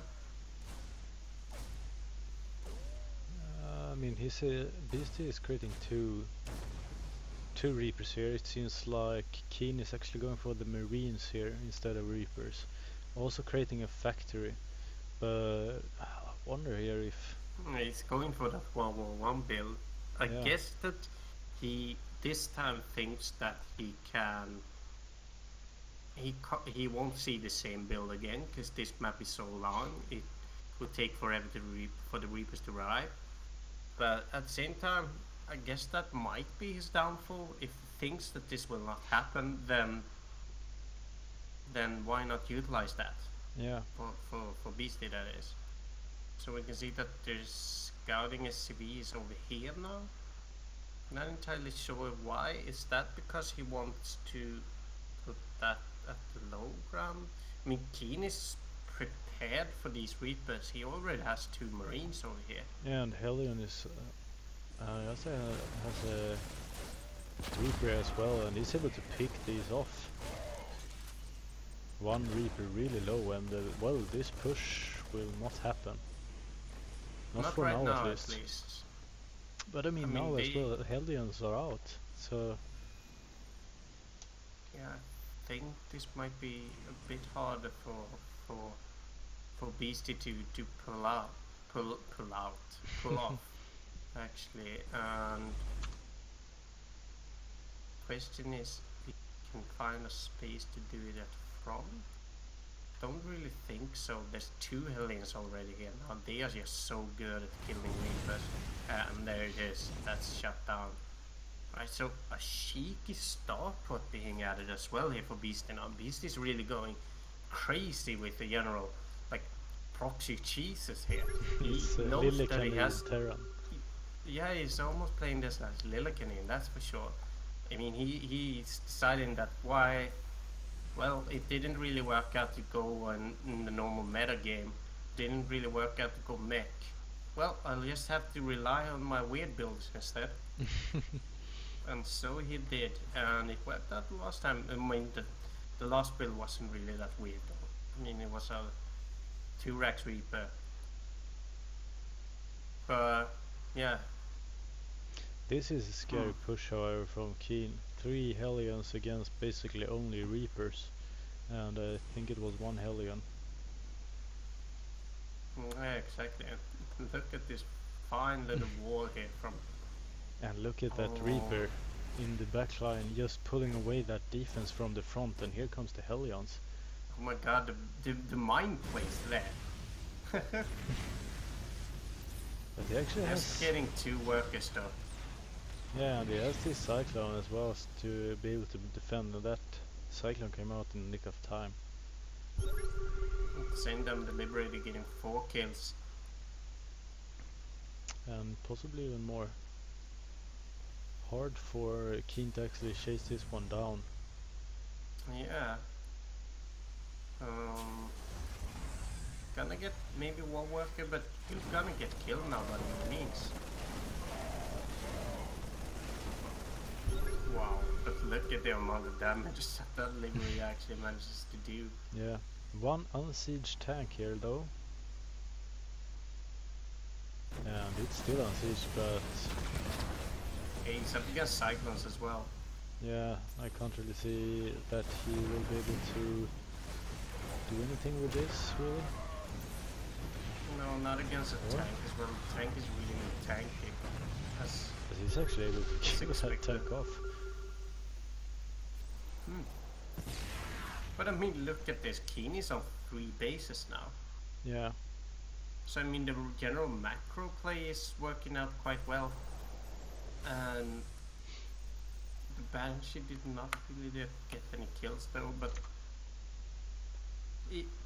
overall it looks like Keen is the one that is doing better and better here. We'll just have to see how Keen plays this out and how Beasty plays this out. Beasty decides to get that goal as his 3rd, so gonna see if he can pull out some more value out of how he plays this, and how basically unconventional he's playing this.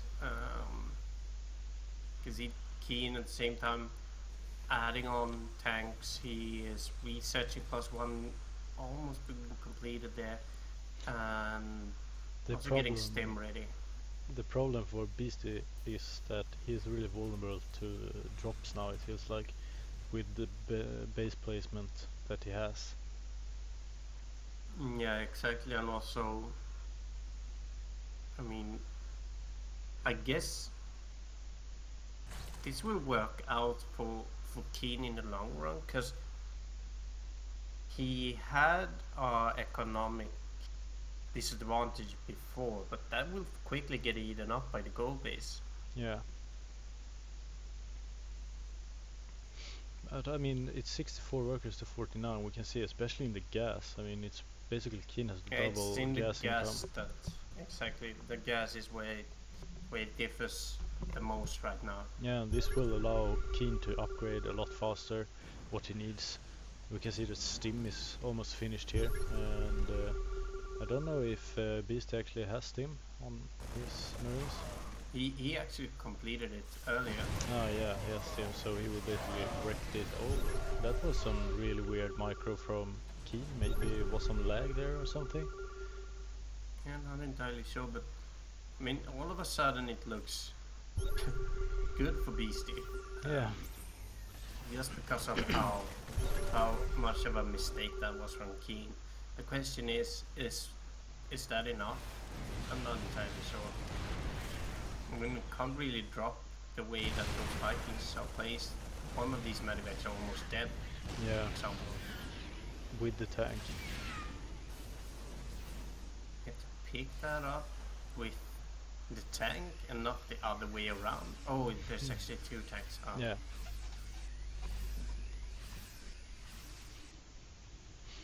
We can see that 2-2 is going down for Keen here. Only Beast is playing. He has 1 upgrade on the weapon attack here, but will have armor upgrade as well. And I guess it's here that Keen can actually use the gas income advantage compared to Beasty. But we can see that Beasty is actually getting his 4th base now as well. So. Well, if he's able to get that 4th base up uncontested, he will be ahead actually. Yeah, exactly.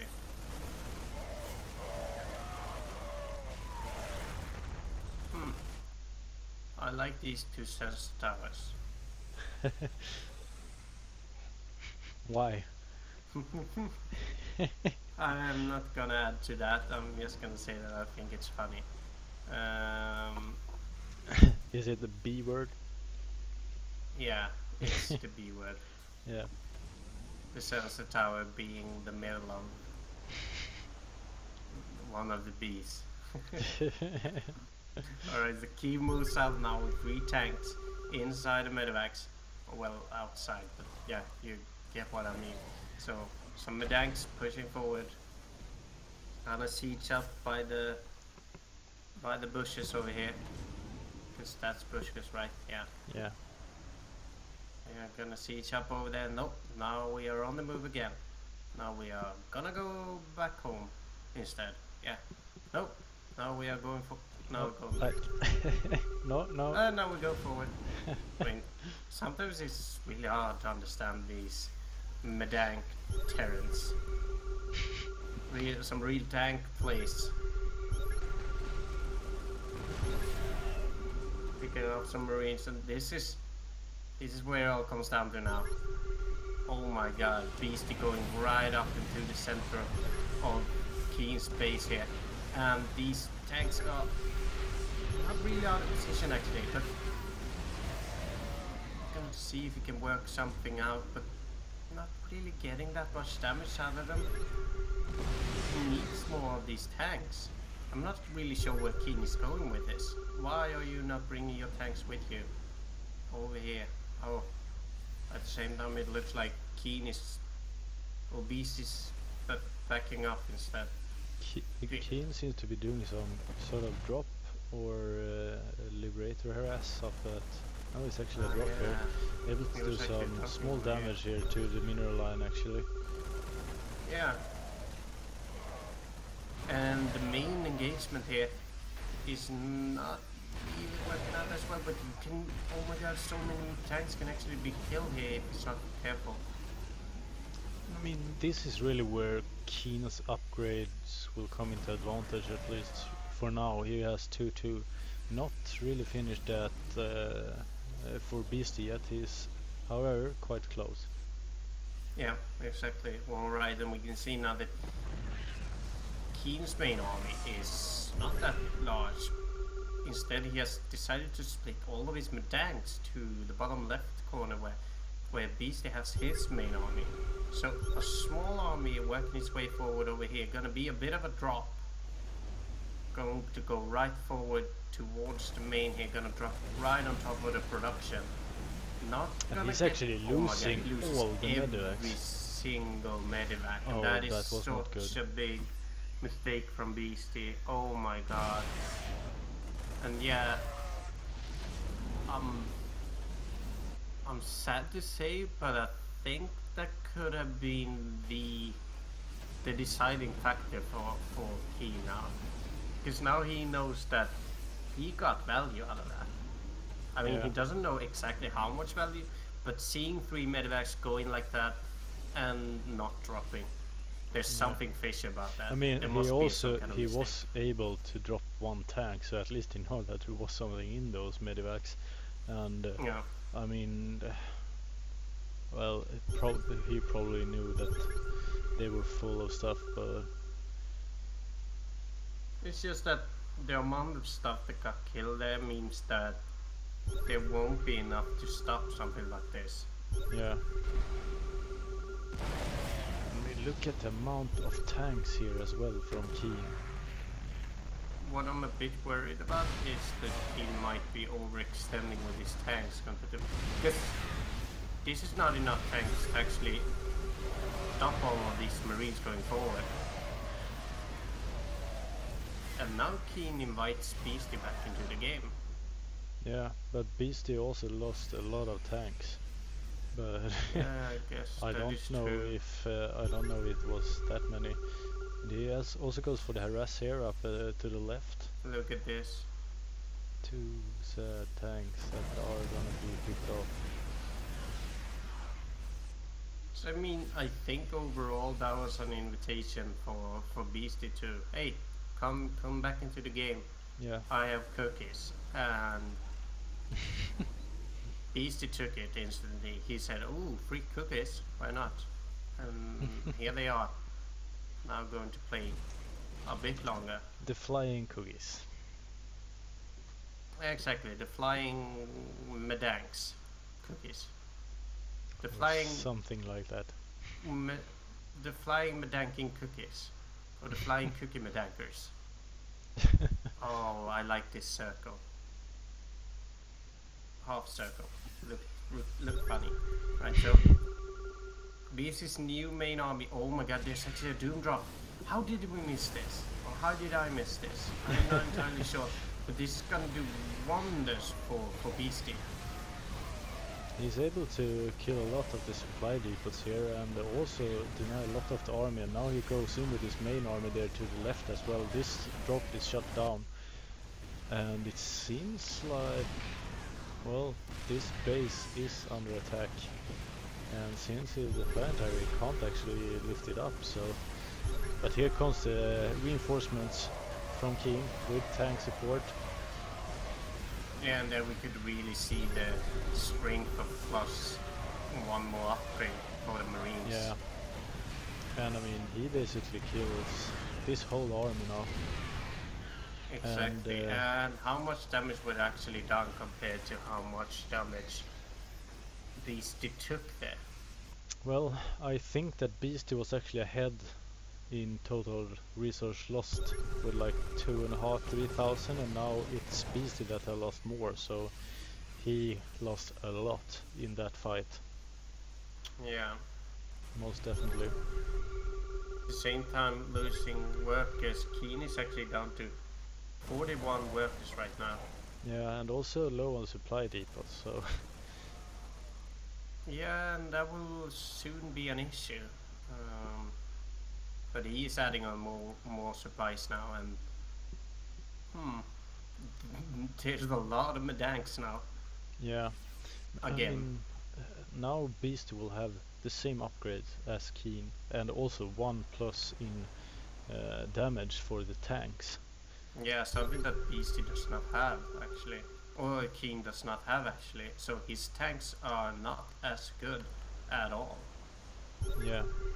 A bit questionable for me actually to see that. Why wouldn't you get a single upgrade on your tank? Now we can see Keen might be doing the same thing again, going forward with your tanks before you have your marines to support.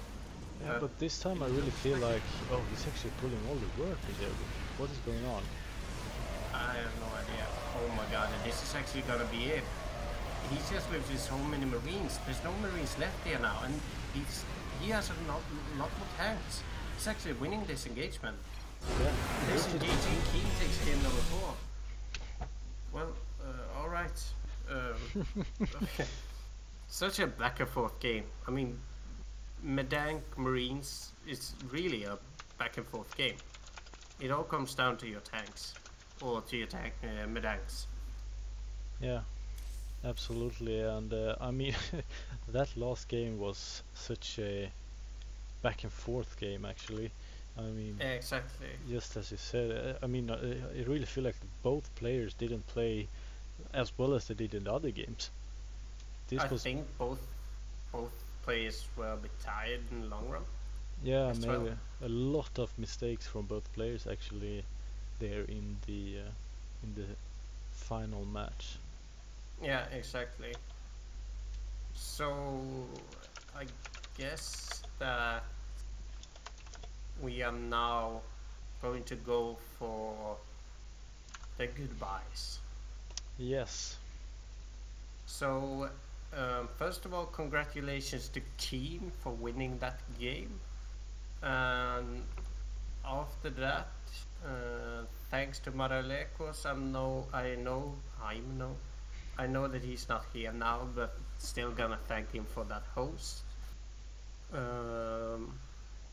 Also, I would like to do a third and final shout out to Max, reaching 10,000 Escados, being the first one to do that. So congratulations to you, Max, and thanks a lot once again. And yeah, before I do those final